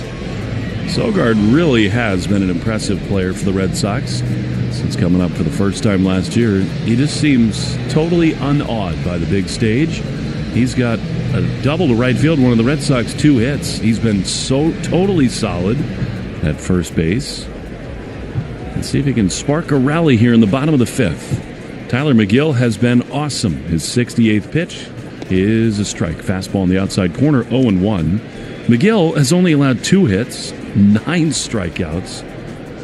Those hits, the only base runners. 1-0 New York. Unique New York. The pitch is a little bit outside to Sogard. Change up, and it's 1-1. Herb Chambers' batting order in this fifth inning. Herb Chambers' mini of Boston. 1-1 to Sogard. McGill throws, and a little check swing bunt in front of the plate. It got a chance to be a hit. Throw to first, past the first baseman Alonso. Sogard will get back to the first base bag. Both Alvarez and McGill assumed the other was going to make the play. It died in front of the plate. Sogard running hard. The catcher Alvarez airmailed it over Alonso. Base runner to begin the fifth. Just an excuse me swing, right? And it's a bad or zero communication whatsoever out in front of the plate. And then just a rushed errant throw. I think Sogard had a really good shot to get to second base, but normally when the ball hits that netting over there by the tarp, it normally kicks back towards the first baseman. That one, however, kicked towards left field, and Sogard wasn't ready for it. And he's run into 2 outs on the base paths recently. I think a little gun shy. That's a great point. Here is who takes a fastball right there, 0-1. Especially leading off the inning, too. You're totally. Like, you know what? You just need base runners. In a game like this, you're down 1, not a whole lot of traffic thus far. Don't want to run into an out. Story grounded to third his first time. Tying run at first in the bottom of the fifth. Alonso holding Sogard a little off the bag. And a strike on the outside corner. Will, that started during your career where first baseman decided to not just keep the foot on the bag to hold a first base runner there. Alonso now sort of kicks some dirt around the bag as Sogard knocks some dirt off the spikes. What's the thinking there? Yeah, so with a righty, you do it even more because you want to be able to get off the bag in your pre-pitch to cover more because the right side is wide open. 0-2 is swung on and missed. He got him with a fastball, and Story's difficulties continue. He's gone, and there's one away for Narvaez. 10 strikeouts. That matches a career high now for McGill. It's the third time he's done it in his career. Did it earlier this year against the Phillies as well. This has been a masterclass from Tyler McGill. And it's been fastball heavy, right? We're looking at 63, 64% fastball between the 4-seamer and the 2-seamer. He is just aggressive in the strike zone. He's mixed it up enough, especially early in counts with the off-speed, so the fastball plays up with 2 strikes. Here's Carlos Narvaez. He's just been brilliant for the Red Sox. The pitch is fouled back to the screen. Fastball, and it's 0-1. We had Carlos on 2 nights ago, walked us through the Wilson at bat where he struck out Lindor with all those sliders. He was great with the guys from the Play Tessie pod. He talked about how he's aware of the fact that people are calling the captain and the narwhal. The narwhal. Nice. That's pretty good. 0-1 for the first, and Sogard dives back in. Got to know him in spring training. Saw him out to dinner a couple of times. He's such a likable guy, Carlos. We did not know he would have this impact on this season. He has been phenomenal. No. Right? You come in, you're like, I'm the backup. Connor Wong's the guy. 0-1, the pitch is a strike. Fastball right there, and it's 0-2. And it's funny. How many times in baseball you see this happen? Someone gets hurt, the backup gets a chance, and they end up taking over, right? Because you catch them on a heater, or we just didn't know who this player was yet at the big league level. 1-0 Mets in the bottom of the fifth. The pitch to Carlos is a ground ball to short. Lindor's got it. He bare hands, throws to second. It's dropped by Acuna. And holding there at second is Sogard. Lindor went for the sexy play there, and he did not make it. And so the Red Sox have 2 on with 1 out. And I tell you what, Lindor didn't have much of a choice else on a play right there. You can't spin and throw. You don't have a chance to stop your feet. You're at full speed going up the middle into the left center gap. That's his best chance, is try to backhand that flip and just hope for a force out. almost had it. It was almost a phenomenal play, but you will take that misplay from a guy like that. He started to stumble after he had to lunge to get it out of the glove. And so here now an opportunity for Cedon. Cedon is just so good this year with runners in scoring position. It's like he locks into an approach. We see him, I mean, he's been better overall here the last couple weeks, 3 weeks or so. He's been seeing more pitches, taking more pitches, but when there's runners in scoring position, he locks into more of an approach and shortens up. That's why he's having more success. 0 for his last 8, but he has been hot. Pitch is a fastball that misses inside. That could have been easily called a strike. It's 1-0. Mike, earlier today, Alex Kors said exactly that when Cedon has these spots, he's a different hitter. He said with runners in scoring position, he's been good. They got to figure out when the bases are empty. 1-0 is a ball. That's a really encouraging take on a slider, and it's 2-0. Alex Kors said, I don't know if it's mindset or if it's the delivery, if it's like stretch versus wind up, but definitely sounds like it's something they want to dig into and talk about with Cedon. I think a big swing is coming right here. 2-0. He just mentally locks in these situations. 2 on, 1 out. 1-0 Mets. Rafael awaits. The pitch is inside. Did it hit him? Yes, it did. I think it got him on the right forearm, and the bases will be loaded with 1 out in the 5th. Yeah, it looked like a glancing blow. You're hoping so. He's in a little bit of pain right now where that caught his hand or his pinky. I can't tell which part of his hand it got. Yeah, he's making a fist on the left hand. A pinky shot, apparently, as Masai Takahashi comes out. I'm sure the Mets want to look and make sure that hit the hand. I mean, there's nothing to prove there. The butt of the bat and the left pinky were right together. Yeah, that is all pinky, unfortunately, in the case of pain for Cedon Rafaela, but the finger's not crooked. That's a good sign. He's staying in the game. That definitely got a hand, and when it's cold out like this, that hurts twice as much. Something goes into that area, you start worrying about the hamate bone as well. Like, that is such a troublesome spot for hitters nowadays. Cedon's still looking down and now crouching down as he stands on the first base bag. I hope that does not blow up. Red Sox code word of the game is Garcia Parra. Make sure to enter your code word in the member portal today to claim your points. I would spell it for you, but if you're a real Red Sox fan, you got to know that one. 1 R, then 2, Garcia Parra. Now, here comes Jarren Duran. Base is loaded, 1 out in the bottom of the 5th inning. Sox really, even in winning the first 2 games of this series, have struggled with runners in scoring position. But here's Duran, who singled into right field his last time. True igniter. What a huge spot this is in the game. Sogard at third. Pitch is drilled high and deep into right field, at the track, at the wall. Soto will get there and make the play. The wind knocked it down. Duran destroyed that ball. It's a sac fly, and the game is tied at 1. I thought that ball was over the bullpens. The wind absolutely obliterated that ball. That was crushed by Jarren Duran, and the wind was the only thing keeping that from being a souvenir. 108 miles an hour off the bat. 108, and it doesn't leave? I don't know how that doesn't get out. Well, I do, the wind, but still, man. Just one of those nights at Fenway. That's a fabulous at-bat by Jarren Duran. Finds a fastball and crushes it. And here now Devers. Off the bat, that looked like it was 4-1 Red Sox. I mean, Soto even, off the bat, really didn't go after it. No, and then he had to sprint there at the end because he thought that was well out of this place. So now the game tied. Here's Devers with first and third. Here's the pitch, and Rafi takes a ball inside. I do think that McGill in this spot will be careful with Devers. I mean, he does have one base open. It's not like he is thrilled to put a couple in scoring position, but Devers has been so hot. We got the righty Bregman on deck. 1-1 in the 5th. McGill is ready to pitch. Is right there. And he wasn't careful there. That's a center cut fastball. Devers clearly thinking something else. And it is 1-1. I'm still blown away that ball didn't leave. Unreal. 1 ball, 1 strike to Devers. Narvaez at third, Cedon at first. The pitch way inside, a fastball, and it's 2-1.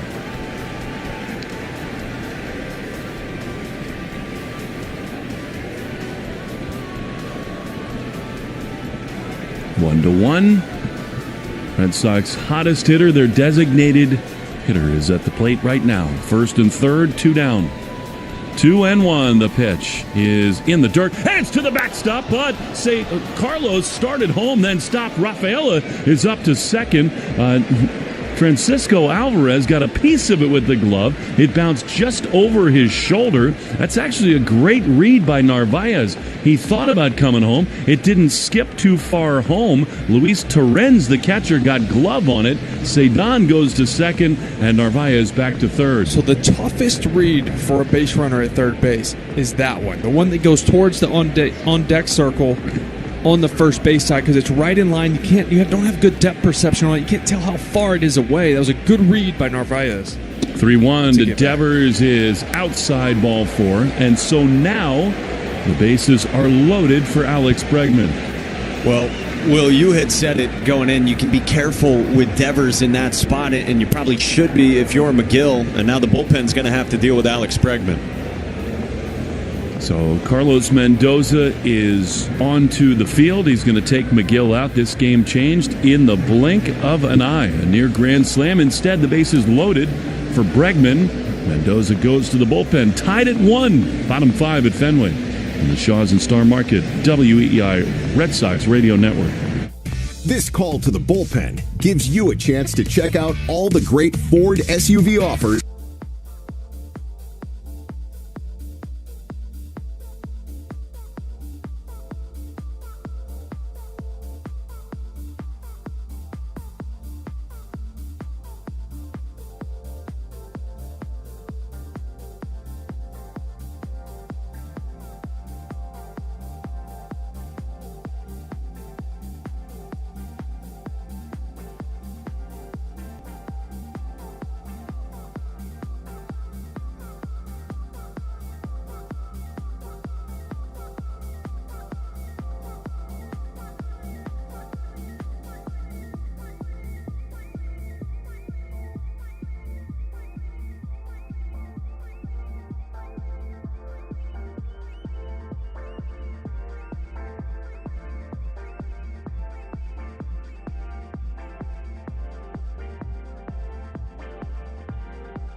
Ball that, Brooksy, you were talking about it, like the Red Sox just really couldn't square up at all.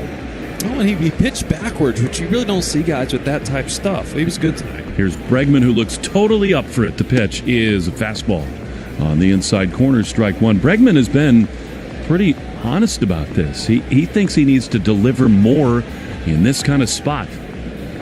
Tough night to get one out. Red Sox wait as the 0-1 is right there. Man, 2 fastballs from Brazoban, and it is 0-2. Well, Brazoban's been unbelievable this year. He's got good stuff. He's up to 98 with the fastball. Nobody's hitting much of anything off of any of his pitches. Here is a pitch that's low, a changeup, and it's 1-2. A 1.09 ERA, fewer than 1 base runner allowed per inning he pitches. Tremendous. His 20th appearance for the Mets. He throws 98, but he throws his changeup more than anything.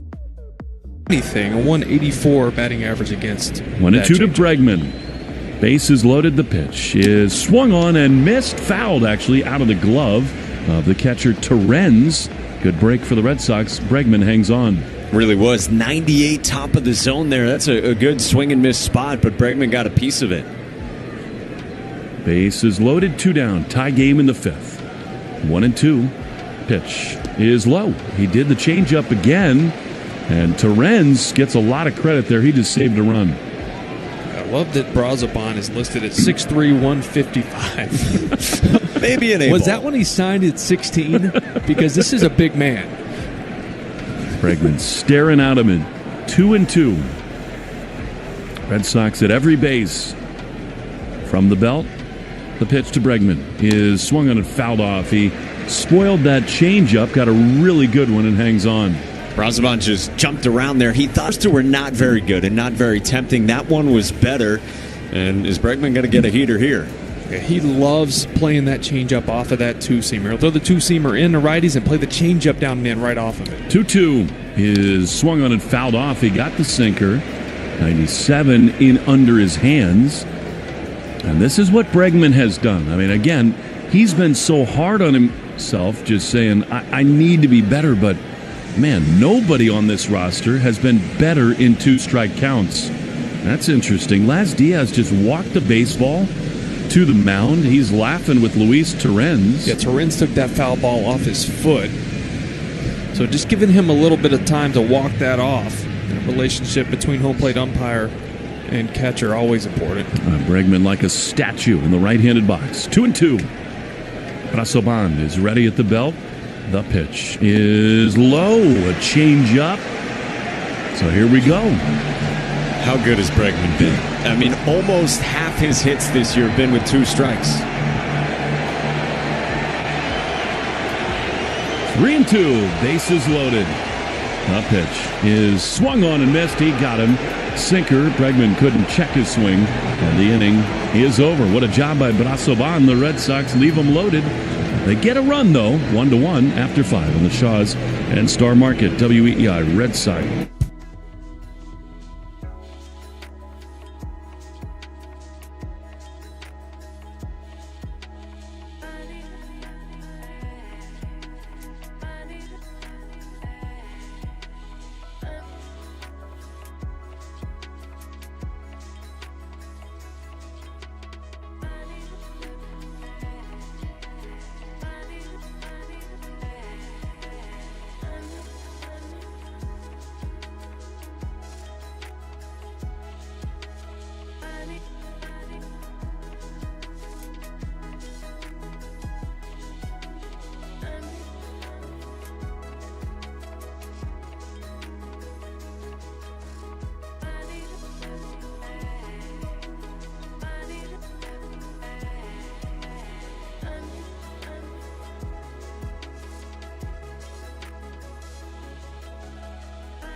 Crochet in for the play-by-play. Here's Mike. Will, thank you. Garrett Crochet at 82 pitches, and his first one here is swung on and fouled off by Soto. 3, 4, and 5, as Will told you, in the Herb Chambers batting order, sponsored by Herb Chambers Mini of Boston. So the Red Sox tied this game at 1. Liam Hendricks is still getting loose in the Red Sox bullpen in right, but Crochet earned another inning. Hendricks got up in the 5th. Now into the 6th, the 0-1 is a strike. It's 0-2 on Soto. You know, and I wonder if they're thinking about going to Hendricks for Alonso next, since he's still up down there. But I'm trusting my ace. I know he may not have his best stuff, but That's who I want on the mound in this spot. I don't think you can take him out. The bullpen is so thin. You got to ride him. I'm right there with you, and this is your guy. Well, Soto just called for time, very close to when Crochet was ready to deal, and I don't think Garrett liked it. Now is 0-2. Soto swings and misses and strikes out for a third time against Garrett Crochet. I mean, not even close. I think he realized Crochet was angry. Whoa. Oh, my goodness. And here comes Alex Cora.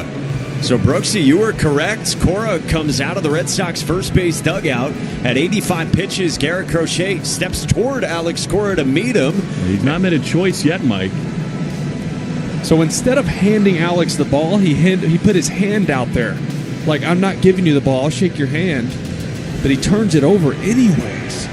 And Crochet does depart. Hands Alex Cora the baseball, 85 pitches. And yes, 5 straight righties. And here comes Liam Hendricks with 1 out in the top of the 6th. Red Sox and Mets tied at 1 on the Shaw's and Star Market, WEEI Red Sox Radio Network. Off Base is coming in a brand new format.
Push him to the limit every single time. We're playing a dangerous game. So Hendrickson, his first pitch to Pete Alonso, drops in for strike 1. It's interesting, too, because, looking at Alonso's splits, 268 against lefties, 302 versus righties. So there's something right here that Alex Cora saw. He gets Hendricks, and the 0-1's outside. A ball and a strike. I love the shot in the dugout, too. Crochet basically just apologized to him because he was fired up when he took the ball from him. He didn't show him up, but he also didn't just hand him the ball when he came out there. He almost extended his hand. 1-1. Down and away. Like, hey, good to see you, but need you to go back where you came from. Crochet walked over, indeed, to Alex Cora in the first base dugout. Smirk on his face, and then Cora was laughing about it as Crochet went the other way. 1 out, base is empty. The pitch, swing and a miss. Good slider from Liam Hendricks beneath the zone, 2-2. But back to Crochet, only 6 swing and miss. So, I mean, we said not his best stuff, but not having swing and miss stuff against these guys after they're facing you, third time through the lineup, can be a little bit scary for a manager, regardless of who you are. And so he's out of the game. Hendricks 2-2. Swing and a miss. Strike 3. Alonso strikes out, chases the slider down and away, and it's a punch out for Hendricks, and there's 2 gone in the 6th. Now, Alonso's trying to tell Laz Diaz, and there's some arguments going on with the Met dugout, saying he fouled that off and it hit the ground. Laz Diaz, mask off, yelling that absolutely was not the case. He did foul that off. He did foul it off, and it did go into the mitt, but it also looked like it did get some dirt on the way into the glove. Now Mark Vientos takes ball 1. Now, the Mets dugout was upset, and Alonso was immediately after that strikeout. So 1-1 still our score. Red Sox and Mets in the 6th inning. Hendricks 1-0. Swinging a foul back 1-1. So that's a 6th strikeout from Red Sox pitching, and the Arbella Insurance Foundation is dedicated to striking out cancer by supporting the Jimmy Fund. And for every strikeout from a Sox pitcher this season, the Arbella Insurance Foundation donates $50 to the Jimmy Fund. Here for the Jimmy Fund, here for good. 1-1 is cut on and missed by Vientos, and it's 1-2 from Hendricks. This is good for Hendricks as well to get in some high leverage spots against some big hitters in the middle of lineups. Really test him and see where he's at. He hasn't really been tested much so far this season. Only his 11th appearance. Dangles the arm. Now he comes set. The 1-2 is up high, 2-2. This copyrighted broadcast is presented by authority of the Boston Red Sox and may not be reproduced or retransmitted in any form. And the accounts and descriptions of this game may not be disseminated without the expressed written consent of WEEI and the Boston Red Sox. 2 outs, base is empty in the 6th. 2-2 is down and a full count on Vientos. Yeah, Liam Hendricks had some interesting quotes pregame to the Boston Globe as well. Got asked about his role with the Red Sox, and he said, no rhyme or reason. He said, I have no idea, and it's actually a source of contention I've had with the team, and we've had multiple conversations about it. 3-2. Vientos swings and fouls it back. Hendricks went on to say that he feels like the more he pitches, the better he gets. He said, again to the Boston Globe, if the theory is you want the best me, throw me. Here's 3-2. Vientos takes strike 3 called. Fastball at 95 down the heart of the plate, and Hendricks fans too after Alex Cora did go to the bullpen here in the 6th inning. Take a hack at guessing which baseball player or manager said the following.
Cold, windy night here at Fenway, and 4, 5, and 6 coming for the Red Sox in the Herb Chambers batting order against Huáscar Brazoban, who came on to get the final out against Alex Bregman in the 5th with the bases loaded and struck out Bregman. Righty to a lefty, Wilyer Abreu swings at the first pitch and pops it up behind the second base bag. From second, Luis Angel Acuna reaches up to make a two-hand catch, and there's one away on one pitch to begin the bottom of the 6th.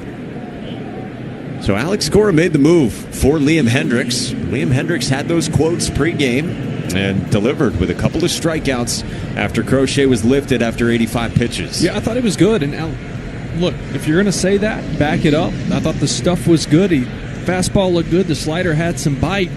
Made some big pitches against some power threats in the middle of that Met lineup.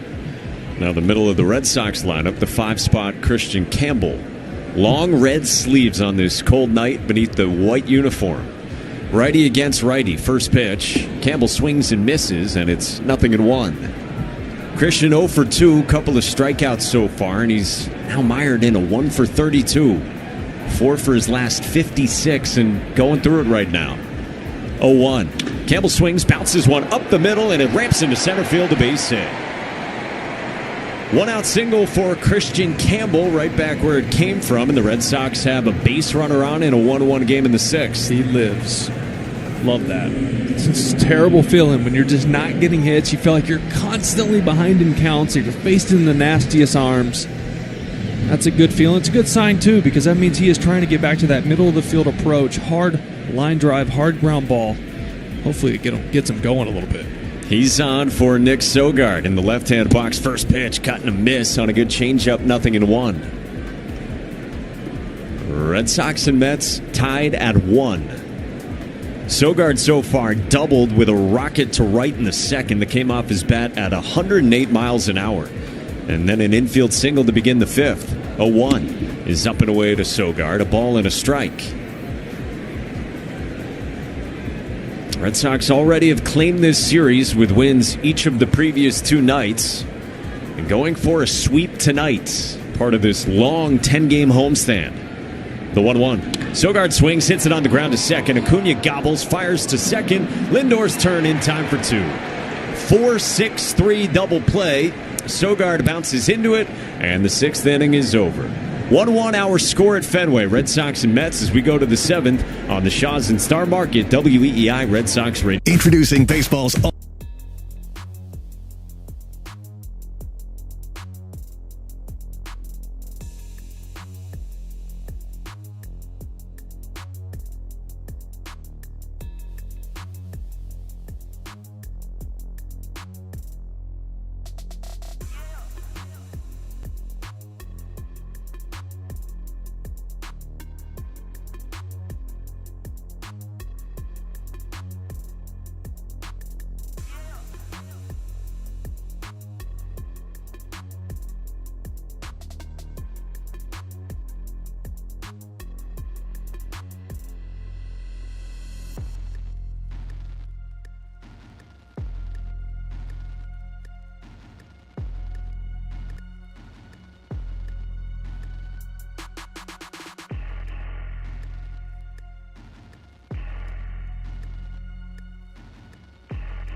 Luis Torrens, catcher, leads off. He's doubled so far, and the first pitch is up high, ball 1.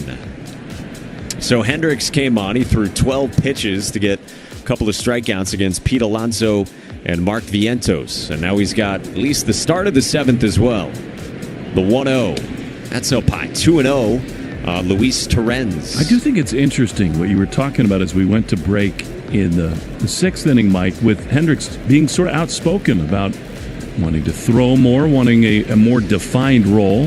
2-0. That's a strike. 2-1. I mean, part of this is that mostly the back-end guys for the Red Sox, Chapman, Slayton, Weissert, they've been awesome. So, You know, Hendricks coming back from surgery, a little erratic at times. 2-1 pitch. Torrens swings through it, 2-2. That's part of it. That's just the reality.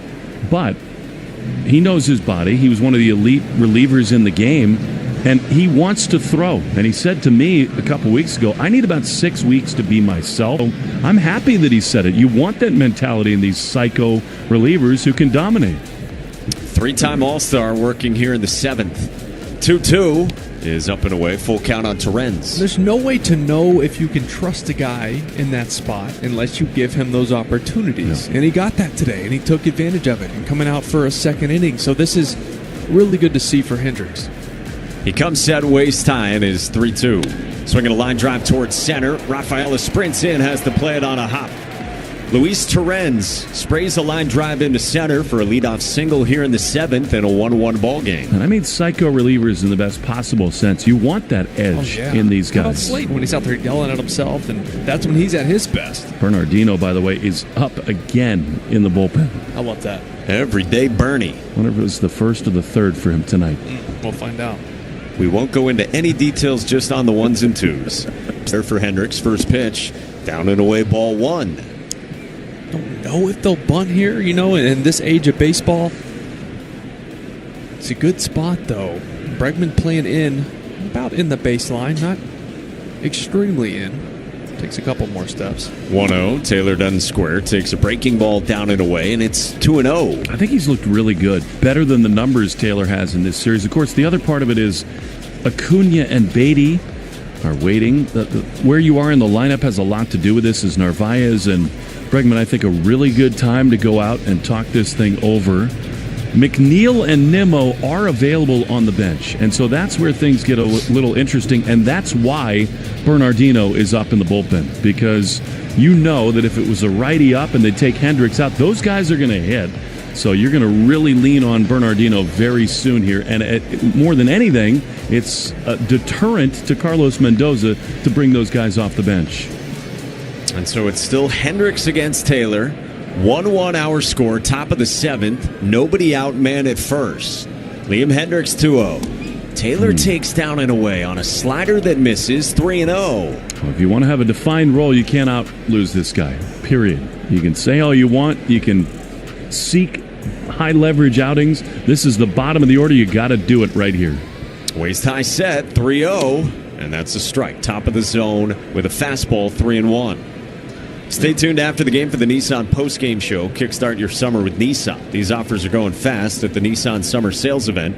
Shop your local Nissan store and NissanUSA.com today. Hendricks 3-1. That's a strike down the middle, 3-2. It doesn't look like he wants to swing. He'll have to here. And Liam would love a little one-hopper to Story. So a full count back from 3-0 for Hendricks against Tyrone Taylor. Hendricks peers in on the same page with Narvaez. The payoff pitch. Swinging a line drive into right field. A base hit as it drops down in front of Abreu. Taylor has a 2-strike single into right. And the first 2 Mets have singled off Liam Hendricks in the 7th in a 1-1 ball game with nobody out. Well, you got to think the bunt sign is going on here. Yes. For Acuna. He's got some speed. He can run. This is one of the guys who can bunt, I would think. How do you decide whether to put the wheel play on in a spot like this? It's a risky play in certain situations, but here is Acuna in the first pitch. He squares and bunts it foul behind home plate. 0-1. Well, he didn't have it on there. Didn't have it on. Watching Bregman, he is just reading this play. So that means if he is not crashing, I mean, he's reading. If it's bunted down the third base line, he's coming to get it. But if it's anywhere where Liam Hendricks can get it or Narvaez in front of the plate, he's getting back to third base so they can get that lead out. Bregman just looked at his catcher and communicated with him. 1, here's the pitch. Acuna squares, offers, and comes up empty, and it's 0-2. Missed opportunities for the Mets, and Liam Hendricks and the Sox will take it. 0-2 on the 8-hitter, young Luis Angel Acuna, who asks for time, steps out and looks skyward. These players just don't practice bunting anymore, especially these young players who are just coming through minor league systems. Everything is about launch and exit velocity and not playing smart. Out the pitch. Swinging a bouncing ball towards short. Story handles the hop on the backhand. Only plays first in time. Just beat Acuna on a high chopper, and we'll see if Carlos Mendoza wants to challenge, and he will. I think he's safe, Mike. I really do. To the naked eye, Yeah. That was a tough play for Story. His only choice He there. had He no had other no play. choice to go to third. I thought he beat it. I really did. To the blind eye, yes. I thought he beat that. It's close. New York is telling the safe call. I'll call the first base. I'll call the first base. Hopefully not a harbinger of things to come. The voice of crew chief and home plate umpire Laz Diaz. Safe by a lot. He's safe. The bases are going to be loaded with nobody out. That you go 0-2 right there, and that's just the one little chopper. And there's no chance for Story to go anywhere else. He couldn't go to second or third there. Those were going to be safe. He had to get rid of it and try to go to first. He made a good play, but Acuna with his wheels getting down the line, just no chance. After review, the call has been overturned. The runner is safe. New York is taking challenge. Expedient but unfortunate for the Red Sox here in the seventh, and Alex Cora hops out of the dugout with the bases loaded for the Mets in a 1-1 game in the seventh and nobody out. It's the 9th spot in the order, lurking with Brett Beatty. Liam Hendricks looks out to the bullpen, shakes his head, hands off the baseball, and the Red Sox turn to Brennan Bernardino when we come back in the seventh in a 1-1 game on the Shaw's and Star Market WEEI Red Sox Radio Network. During this call to the bullpen, your New England Ford dealers remind you that this is the perfect time to check out all Great moments in baseball have been broadcast.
Three pitches, and he will go left on left with Brett Beatty to start with the bases loaded in a 1-1 game.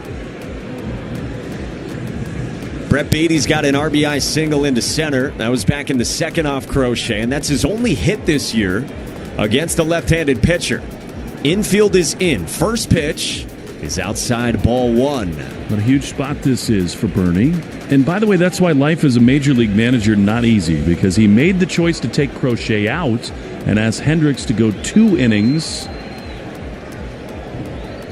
And now in the seventh, the 1-0. That's down and away, 2-0 on Beatty. I mean, remember, the bullpen's thin. Crochet had only thrown 85 pitches. He went to Hendricks. It worked out in that 6th inning with a couple strikeouts, but then you run him back out and you're in a huge jam here. 2-0 pitch. Beatty swings and misses on a sinker outside, 2-1. I mean, Carlos Mendoza wants to walk to the box and strangle Beatty there. I mean, it's 2-0 and he just chased ball 3. Maybe. His last Diaz out there. Because that was an inch off the plate. And how about this in the Red Sox bullpen? Sean Newcomb starting to throw. He went 79 pitches on Sunday. Maybe a normal bullpen day for him. Yep, exactly. Bases loaded, nobody out in the 7th. 1-1 our score. 2-1. Beatty takes a called strike on the outside part of the plate. 2-2. And you got to think, here comes that sweeping curveball that Bernie loves. He's thrown the two-seamer out away from Beatty a couple times now. Right on the black. Now break something, a cutter, something off of that for some swing and a miss, because a strikeout here would be massive. Infield is in for the Red Sox in a 1-1 game in the 7th. Bernardino's been great this season, and he's in a high-leverage spot here on a cold night at Fenway. Waist-high set. 2-2 pitch. Beatty swings and slaps it to left. Duran bolts back and has to play it off the wall. It bounds into the corner. Duran scores. Taylor's right behind him and beats the throw. And it's a 2-run single for Brett Beatty in the 7th. And the Mets have the lead 3-1. Just all fastballs. Another fastball over the plate right there. He swung and missed it one off the plate, 2-0. You painted 1-2-1. It was the perfect spot to go cutter or breaking ball off the plate, throw another heater, which he'd already seen 4 of, and timed up, and he was all over that one. And Beatty delivers in the left-on-left spot, and he screamed back toward his third base Mets dugout, fired up to deliver for his club. Acuna stopped at second, so first and second for Lindor. First pitch, swinging a ground ball up the middle. Story to his left glove. Slips with the glove. Campbell will not throw to first. They get the force on Beatty for out number 2. Well, for one thing, Christian Campbell very happy that it's not 1985, because he would have been absolutely torched right there on the bag as the runner got there. Story went out of the glove. It kind of got caught in his glove as he flipped to the second base bag. No chance to turn 2. That should have been a tailor-made double play. It wasn't.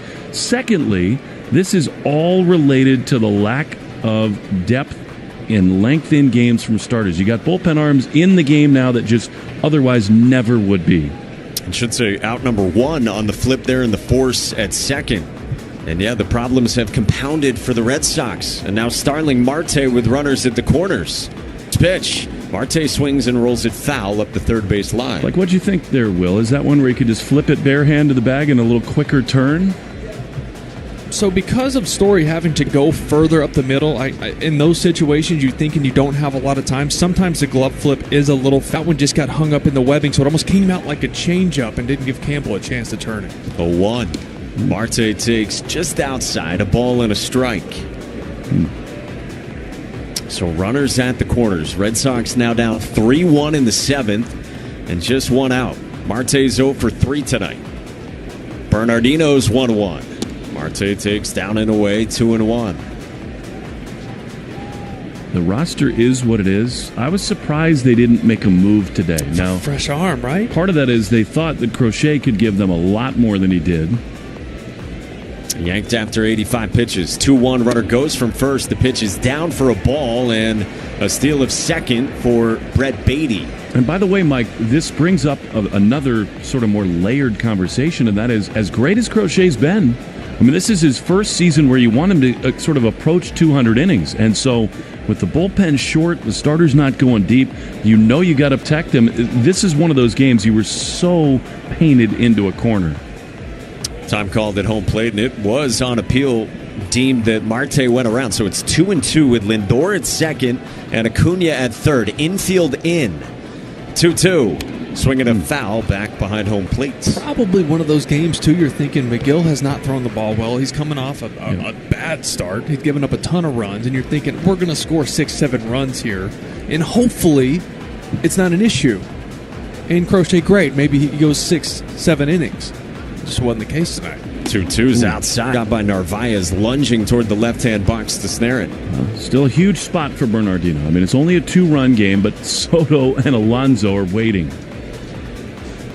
Second and third, 1 out in this top of the 7th at Fenway. Bernardino's 3-2. Outside ball 4. He walks Starling Marte with a backdoor breaking ball that missed. And the Mets have the bases loaded for Juan Soto. Alex Cora is on the phone checking in with Sean Newcomb loosening. And Andrew Bailey hops out of the first base dugout to visit the mound with the entire infield and the battery. Let's pause 10 seconds for station identification on the Shaw's and Star Market WEEI Red Sox Radio Network. From the WEEI.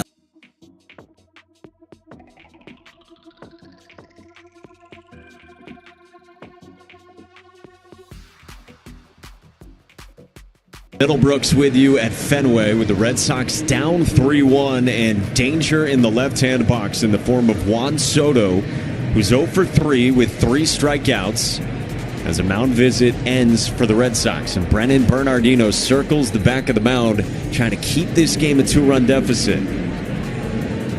Soto struck out looking 2 times against Garrett Crochet in the first 3 innings and then punched out against Crochet on a breaking ball swinging in the 6th. Bases loaded for Juan Soto with 1 out. Bernardino's first pitch zips outside, ball 1 with the twisting breaking ball. Soto taps the plate twice, adjusts his helmet, open stance in the box. The 1-0. Swing and a foul off the mid of the catcher Narvaez, 1-1. Soto comes out and kicks the baseball up the first base line with his left cleat. Some frustration as he missed that pitch. It was a wild swing. I mean, came out of his shoes on that. On a fastball up in the zone. Bases loaded, the 1-1. Soto swings and skies it to center. Rafaela bolts back onto the track. In left center, he runs it down to make the catch. Acuna tags and scores from third. Rafaela's throw to third does not beat Lindor. Juan Soto crushes a sac fly into a cold night, and the Mets add to the lead. It's 4-1. Well, I think on another night we might have had 2 grand slams in the same game because the pitches from and the swings from Duran and Soto both absolutely cranked. And by the way, it is worth revisiting that this is once again a moment created by Mike Estabrook. The reason that the Red Sox are blowing these bullpen arms out is that they had to get so many innings out of the bullpen after the ejection of Buehler last night. It was Bernardino who came in to that game in the 3rd, and now he's still in here in the 7th. Runners at the corner, Sox down 3, 2 outs, Pete Alonso. First pitch, swinging a tip foul into the mid of Narvaez, 0-1. Still an enormous moment, Mike. I mean, this game is a long way from over. The Red Sox swinging it. They get into the Mets bullpen, but Alonso terrifies me right here. He has struck out twice and singled. The 0-1. Alonso takes a called strike, top of the zone, 0-2. Bernardino snuck a 90-mile-an-hour fastball at the top of the zone by him. Waist-high set 0-2. Alonso takes one inside. It skitters away, and Marte moves up to second. I thought maybe that...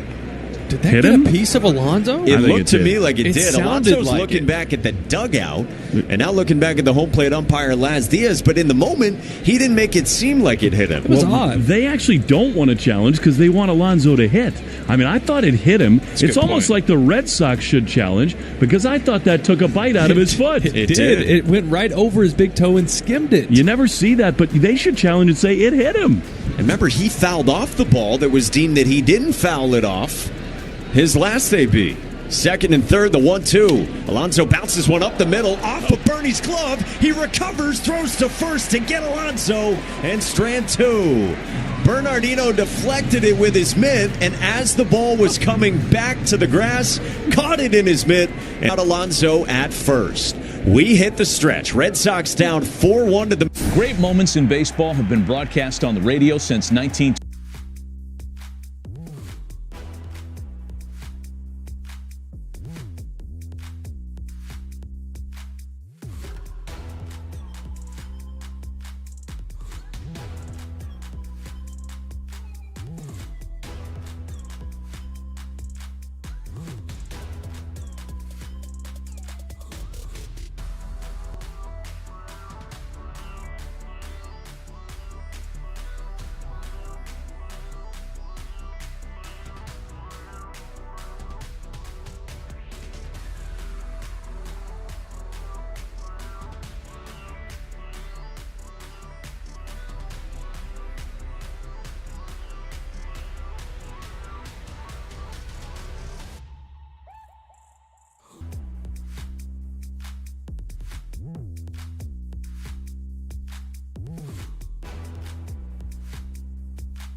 because you go to the bullpen and you're now opening the door to a lot of variables, how it's gone the first 3 of this series. And sometimes you look at this in the way of, okay, we won the series, and that's what you want to do. You want to win the series. But in the case of the Red Sox right now, Carlos Narvaez takes a pitch up and in. Did it hit him? He thinks so. I think off the knob of the bat instead, so it's a foul and it's 0-1. So in this case, with this Red Sox team, it's all about momentum, right? Yeah. And you have a very bad Baltimore team limping in here without a manager. They're in a bad spot, and you want to get hot here. Base is empty, 1 out in the 7th. Red Sox down 4-1 in the 0-1. It's cut on and missed. 0-2 on Narvaez. I mean, what you're saying is true. In some ways, you do a great job to win the first 2 games of this series, and so that's just the nature of a baseball season. As Diaz is going to say that need a break as a ball got into the grass in right field, but this season just continues to teeter right around 500. Alex Cora said all these things pregame as well. 0-2. Swing and a miss. Narvaez strikes out. 2 away for the Sox to begin the last of the 7th. I'm about to say, you see why the numbers are what they are. You know, nobody hitting more than 184 against any of his pitches, and that's the fastball. But the cutter, the off-speed, the heater itself at 98 is electric. So Huáscar Brazoban's got 2 outs. Base is empty for Ceddanne Rafaela. Got hit by a pitch on the left hand last time. First pitch is up high, ball 1. And so that was our question today. And you can get a closer look at Chevy's award-winning lineup at your New England Chevy dealers. Find exciting offers, too, on the powerful Silverado and feature-packed all-new Equinox. 1-0. Swinging a bouncing ball foul toward the Mets' third base dugout, 1-1. I would have had the over by a lot. I mean, I thought this was a 105-110 kind of night. But early on, he was not that sharp. He's 2 innings. 22 in the first inning. Yep. And now here in the bottom of the 7th, Red Sox down 3, 1-1. Rafaela takes high. And by the way, for a team with playoff aspirations, I think this is something to watch because the 2-3 times Crochet has pitched in the cold, it has not been the same thing. He has not felt the baseball. Yeah. 2-1. Rafaela bounces one foul at home plate. That's a good point. I mean, it gets chilly here in October, I'll tell you that. We all know that. And that's what Alex Cora said pregame. He said, with Crochet, we have to be careful if we want to do good things in August, September, and yes, in October. Well, got to get to October first. It's the team sitting at 500 tonight. Playing their 51st game of the season. 2-2. Swing and a miss, strike 3. Huáscar Brazoban strikes out the side in the 7th. We go to the 8th inning at Fenway. The Red Sox trail the Mets 4-1 on the Shaws and Star Market WEEI Red Sox Radio Network.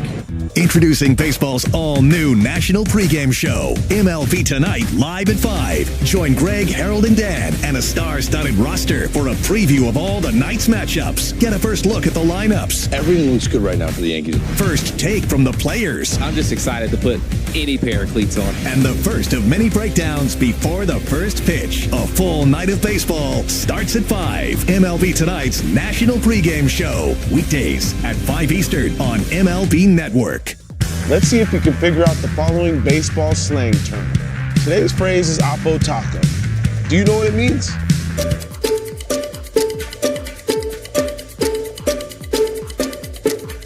Oppo Taco, a home run hit to the opposite field. Austin Hayes with an Oppo Taco.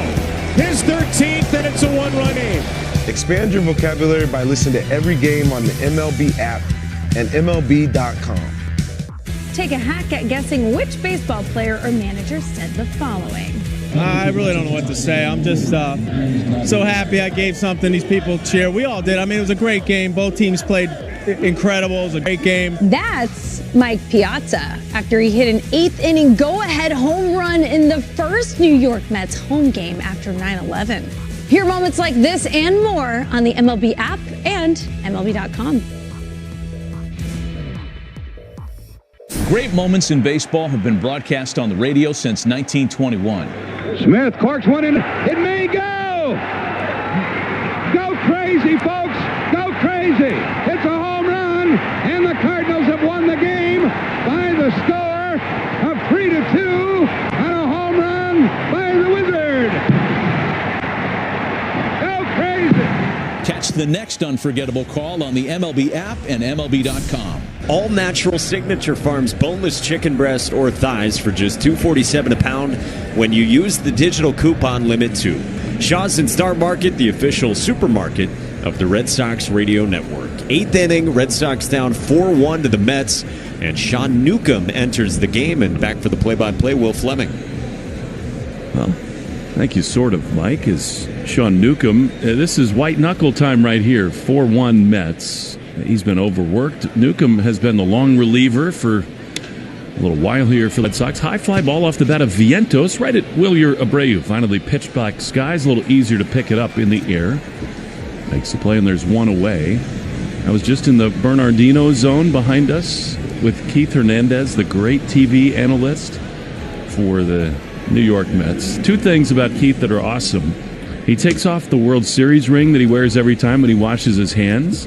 And he's also like a total mechanic on a lot of different things. As Luis Torrens digs in, pitch from Newcomb. Fastball, really good on the inside corner. So here at Fenway Park, we are rationing paper towels. When you wash your hands, you get the automated paper towel, and it comes out about 2 inches. So you need to do 4 times.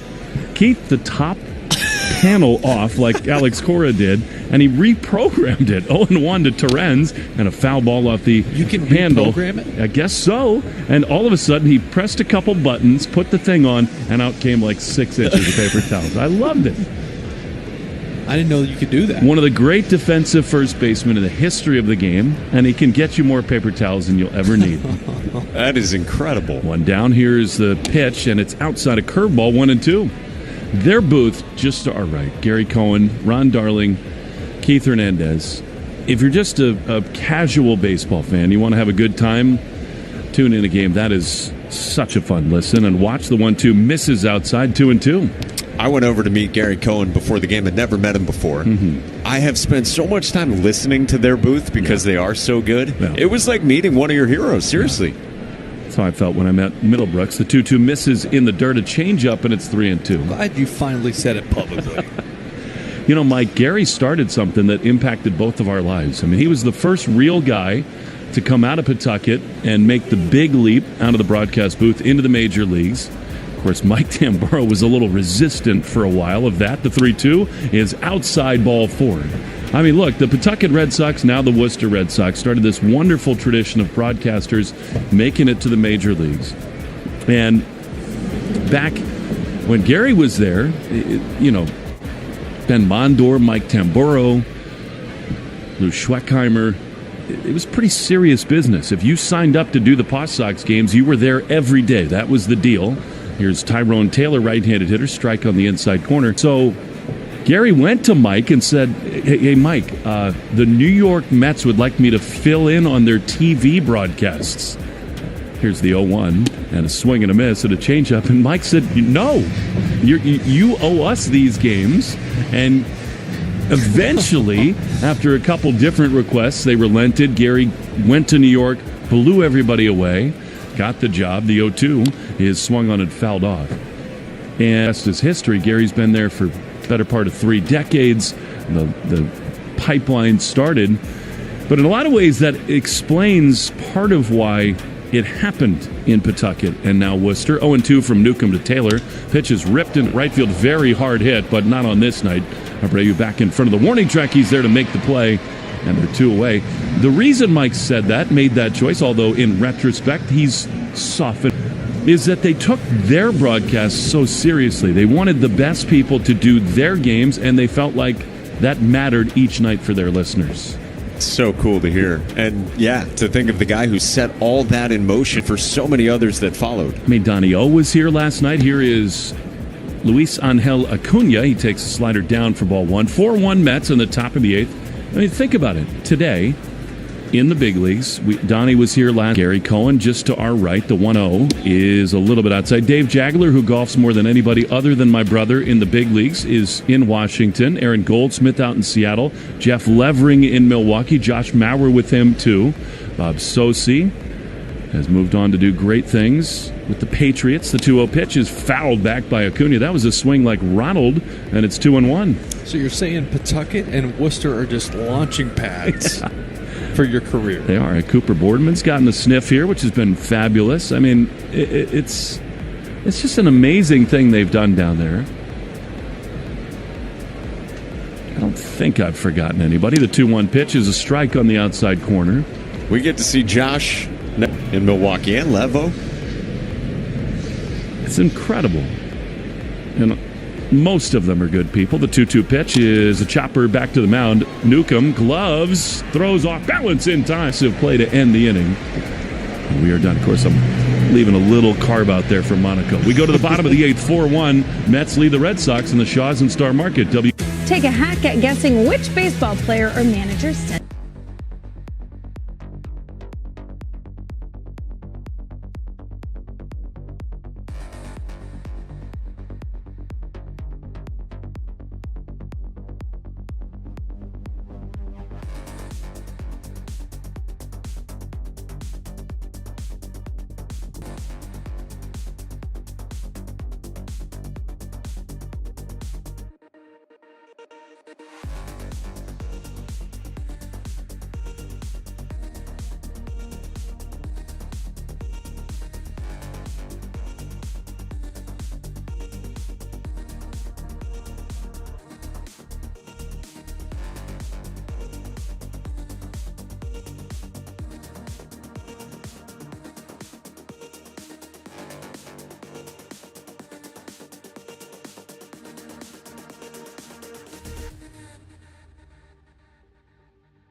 So far, the Red Sox trailing the Mets 4-1. The good news is that Huáscar Brazoban is out of the game, but another great right-handed reliever, Reed Garrett, is on here. Red Sox will have the top of the order, Duran, Devers, and Bregman. Stay tuned after the game for the Nissan post-game show.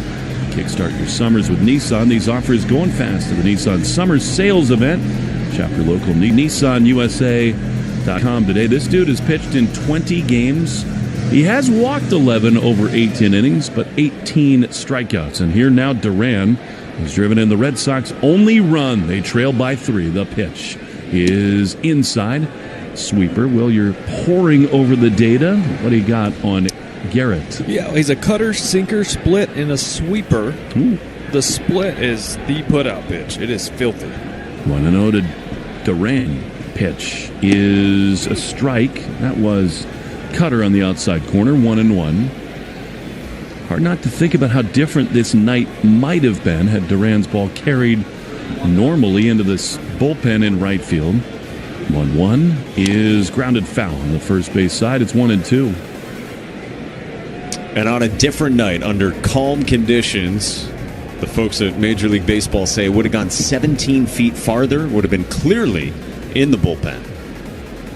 And it's crazy, this is the 21st day of May. You're ready for that kind of swing and that kind of weather impact in April, maybe early May, not tonight. 1-2 to Duran, but a nor'easter is on the way. Pitch on the third base side. No matter what happened on that swing, or even here, right here, I think we can safely say Duran is back, and I think it's going to be a really fun few weeks to watch him. Yeah, and this team, pretty much the offense goes when he goes, right? Obviously, we say that about Devers as well. 1-2 ball, splitter outside. Did that previous fastball say 99? It did. Goodness gracious. 98.6. So you have numbers like this. A 1 ERA over 20 appearances. Ginger beard. Garrett is ready. 2-2 is outside. They got to have some kind of Moscow Mule variant on the ginger beard. You beat me to it. If you would just shut up, I'd be able to get it in. You've said that a lot of times. 3-2 from Garrett to Duran. 4-1 Mets. Out of the stretch, the pitch is swung on and fouled, and Duran finds a way to stay alive. So really good at bat from Jaron Duran off Garrett, kind of setting the tone. The Red Sox got to go now. Devers on deck, then Bregman. 3-run deficit in this bottom of the 8th inning.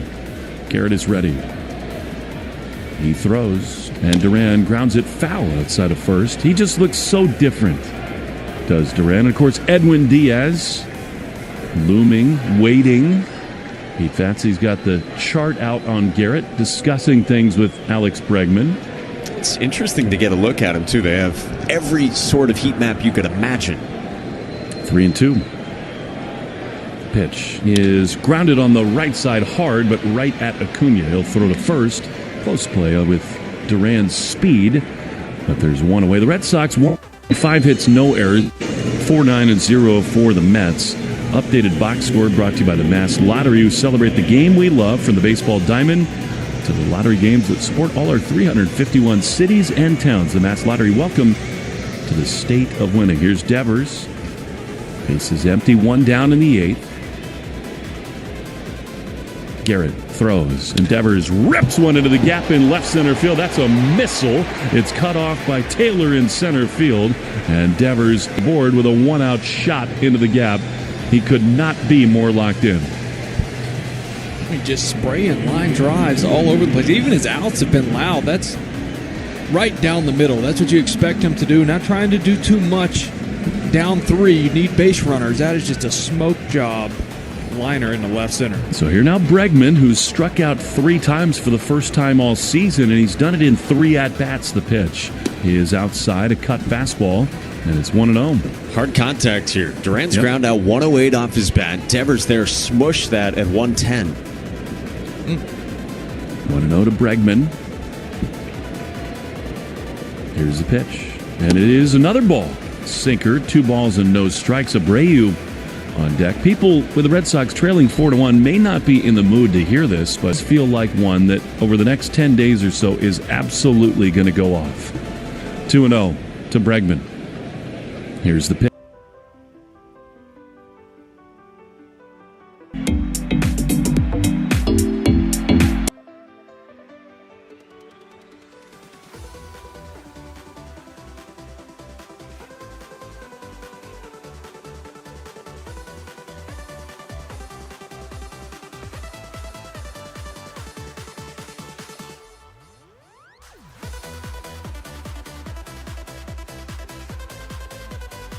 Three and 1 to Bregman. The pitch is swung on a miss. Now, he chased ball 4 there. That was a sinking fastball.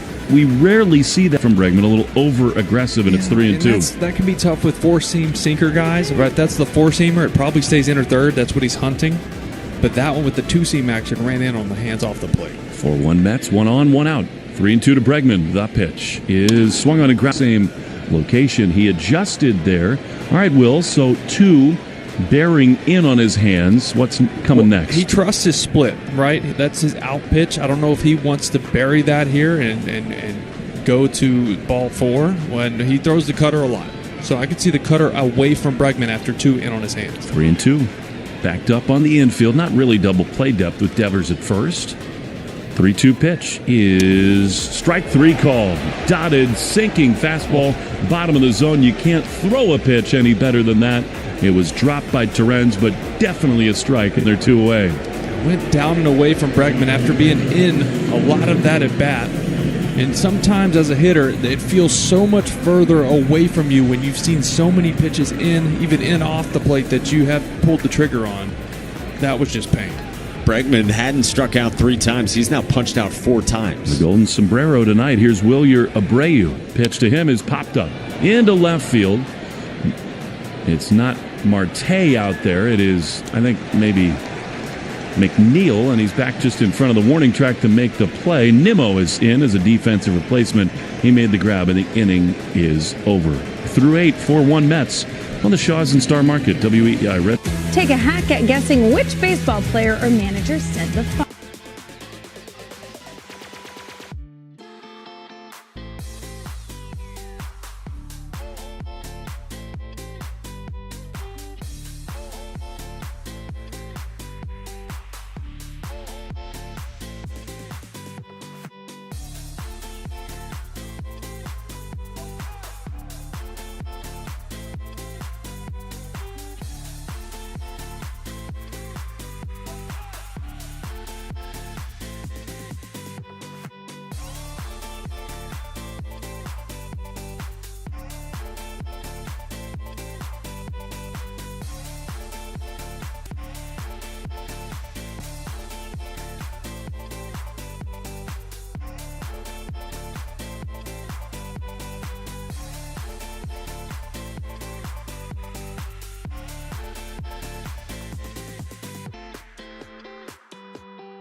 Shop your local Nissan store and NissanUSA.com today. Here's Brett Beatty, ground ball to first. Sogard so smooth over there, knee-high grab. Throws to first, rather walks it to first himself, and there's one away. Sort of a frustrating night for the Red Sox. They really escaped with a gritty win last night after Buehler was ejected, Cora too, but then the bullpen was fabulous for Boston. Bernardino, Whitlock, Wilson, Weissert, Slayton, Chapman. That sort of sets the table for today. And you hoped at least that Garrett Crochet could get you 6-7 innings. He did not. Struggled early, was lifted in the 6th. Lindor bats with one down against Sean Newcomb. Pitch is a strike on the inside corner. And so often these baseball seasons are living organisms where one day totally impacts the next one or two as an 0-1 sliders on the corner, 0-2. Yeah, and you look at the body of work by the offense in this series. They've won 2 games, but up to this point only scored 6 runs in 3 games. So it's not like the offense has been firing. Here's a high fly into left field. Duran will watch it sail off the light tower and out of here. Francisco Lindor goes deep off Sean Newcomb, and it is 5-1 Mets. Got that slurve over the middle of the plate. It's hung there for him. That's the one place, if you clip a ball, it's going to leave, is to pretty much dead left field with the way the conditions are here at Fenway tonight. Hit that one pretty good. I mean, the Red Sox win this series from the Mets, and again, it's one of the enigmatic, really difficult things about baseball that's so different than the NBA, than the NFL, because it's every day. As Nimmo lines it into center field, and Cedon is right there to make the play. Again, I don't want to hear from people that this is excuse-making or rationalizing a loss. It's just the way it is. The Red Sox had their starting pitcher ejected last night. Previous 2, starter did not give them nearly enough length, and so they came in shorthanded tonight. And this, when you come in without a full bullpen. It can happen too when you're trying to protect your ace for the throw 110 pitches. So it is what it is, right? You win the series. Yes, do you want to sweep? Of course you did. Here's Juan Soto, who's really not done much in this set.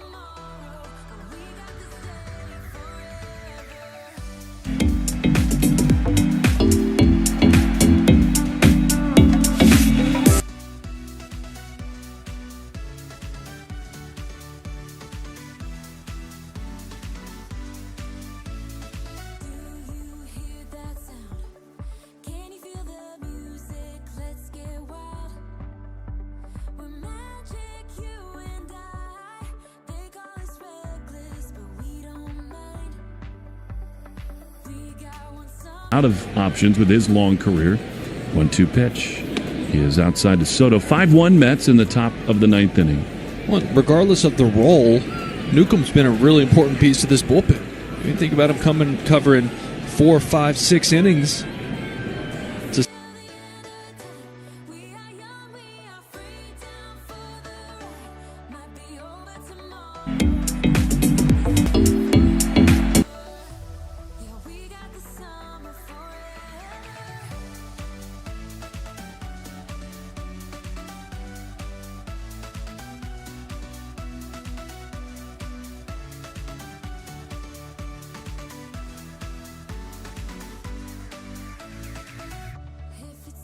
Some places, many places, but only in New York do you have multiple big personalities reporting totally different things about the character of a clubhouse and whether Soto's happy or unhappy, whether the leadership is angry, whether he wanted to go back to the Yankees or not. Here's Pete Alonso, who takes a strike on the inside corner, 0-1. It's amazing how many big personalities in certain markets have so many strong opinions, but it's literally what they think just staring at their ceiling at night, laying in their bed. There's no source to it. 0-1 is swung on and missed.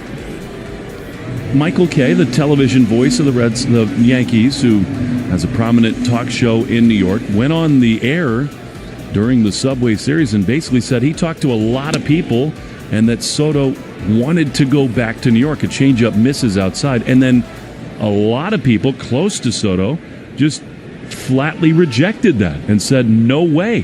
He had a big offer from the Yankees. 1-2 is outside, 2-2. And he made his choice exactly the way that he wanted. Conversations about Soto flying private or not to games, and that had to be refuted by Jeff Passan. 2-2 is a ground ball to third. Bregman dives. Are you kidding me? He gloves. He throws to first in time, and the inning is over. It's 5-1, and Bregman just made the true definition of a Gold Glove leadership play. We go to the bottom of the ninth inning, 5-1 Mets on the Shaws and Star Market, WEEI Red Sox Radio Network. You don't need to take a hack at guessing which baseball player or manager said the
Trevor's story, not a save situation. 5-1 New York as we go to the bottom of the ninth. It is not nearly a sellout. Weather brought to you by Crispy Crunchy Chicken. If you're craving some crunch, get fresh hand-breaded chicken tenders or crispy chicken sandwich spiced just right here in the ballpark.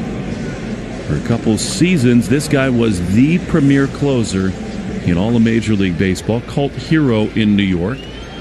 And Edwin Diaz trying to shut this thing down for the Mets. He fires a first pitch fastball outside to Campbell for ball one. It's been an interesting few years for him. He misses all of 2023, then inconsistent last year and got popped with a suspension. 1-0, fouled off. What a crazy injury. Celebrating a win in the World Baseball Classic. That was patellar tendon, wasn't it? Yeah. Just like Tristan Casas. Awful. Casas, by the way, he's been 1-1. Outside. Called a striker. You got to be kidding me. I mean, I'm sorry. I know it's the ninth inning, but that cannot be a strike. That's absurd. That's crazy. And Alex Cora is yelling at him. I mean, it's embarrassing. This is the big leagues. That just, I'm sorry. And he's telling him, I guarantee Laz is telling him right now, I missed that. I thought he might be barking at Campbell, but come on. 1-2, the pitch. He is outside. Miraculously, that one not called a strike. It's 2-2. We can't get the challenge system soon enough. I'm sorry. I don't want to hear from the umpire apologists. I know it's a hard job. They are missing too many. The 2-2 inside. Called a ball. It's 3-2. It's a hard job. It's coming in at 95. It moves a lot. So is hitting it. It is. And so you can't take pitches away from hitters. You have a way to get it right. That's it. Just use it. 3 balls, 2 strikes to Campbell, leading off the ninth. The pitch is outside. That is a ball. Even by Laz Diaz's standards, it's a leadoff walk, and the Red Sox trying to start something here in the ninth. What you said, Mike, is exactly right. I don't, by the way, want full robot umpires. No, I think we're trending in that direction. I like the human element of umpiring of sports. We have to have the challenge system, and by the way, I think it's good for the umpires. 1 on, none out. The pitch is inside, called a ball, and it's 1-0.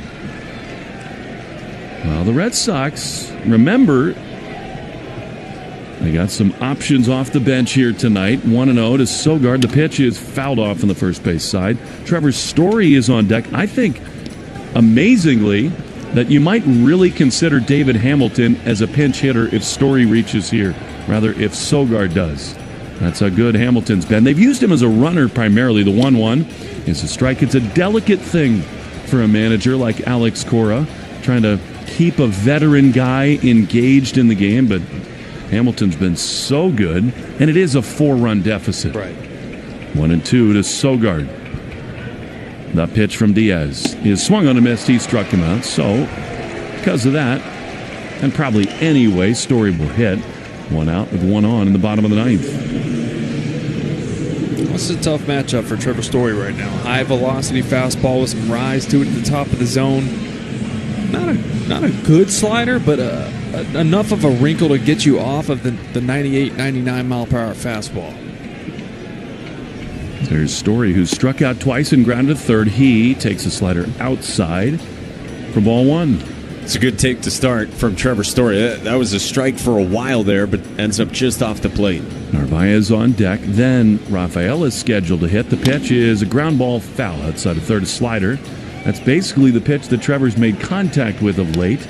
And it's 1-1. You very much want to get Duran to the plate in this inning. And, of course, you'd like the guy behind him, Devers. But you will need 3 guys to reach for that.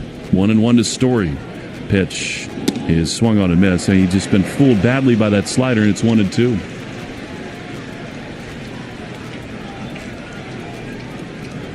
Five-1 Mets, bottom 9, 1 out. Thought maybe Duran had put the Red Sox ahead 4-1 with a grand slam back in the 5th inning. Instead, it tied the game at 1. 1 ball, 2 strikes. Story will ask for time and get it.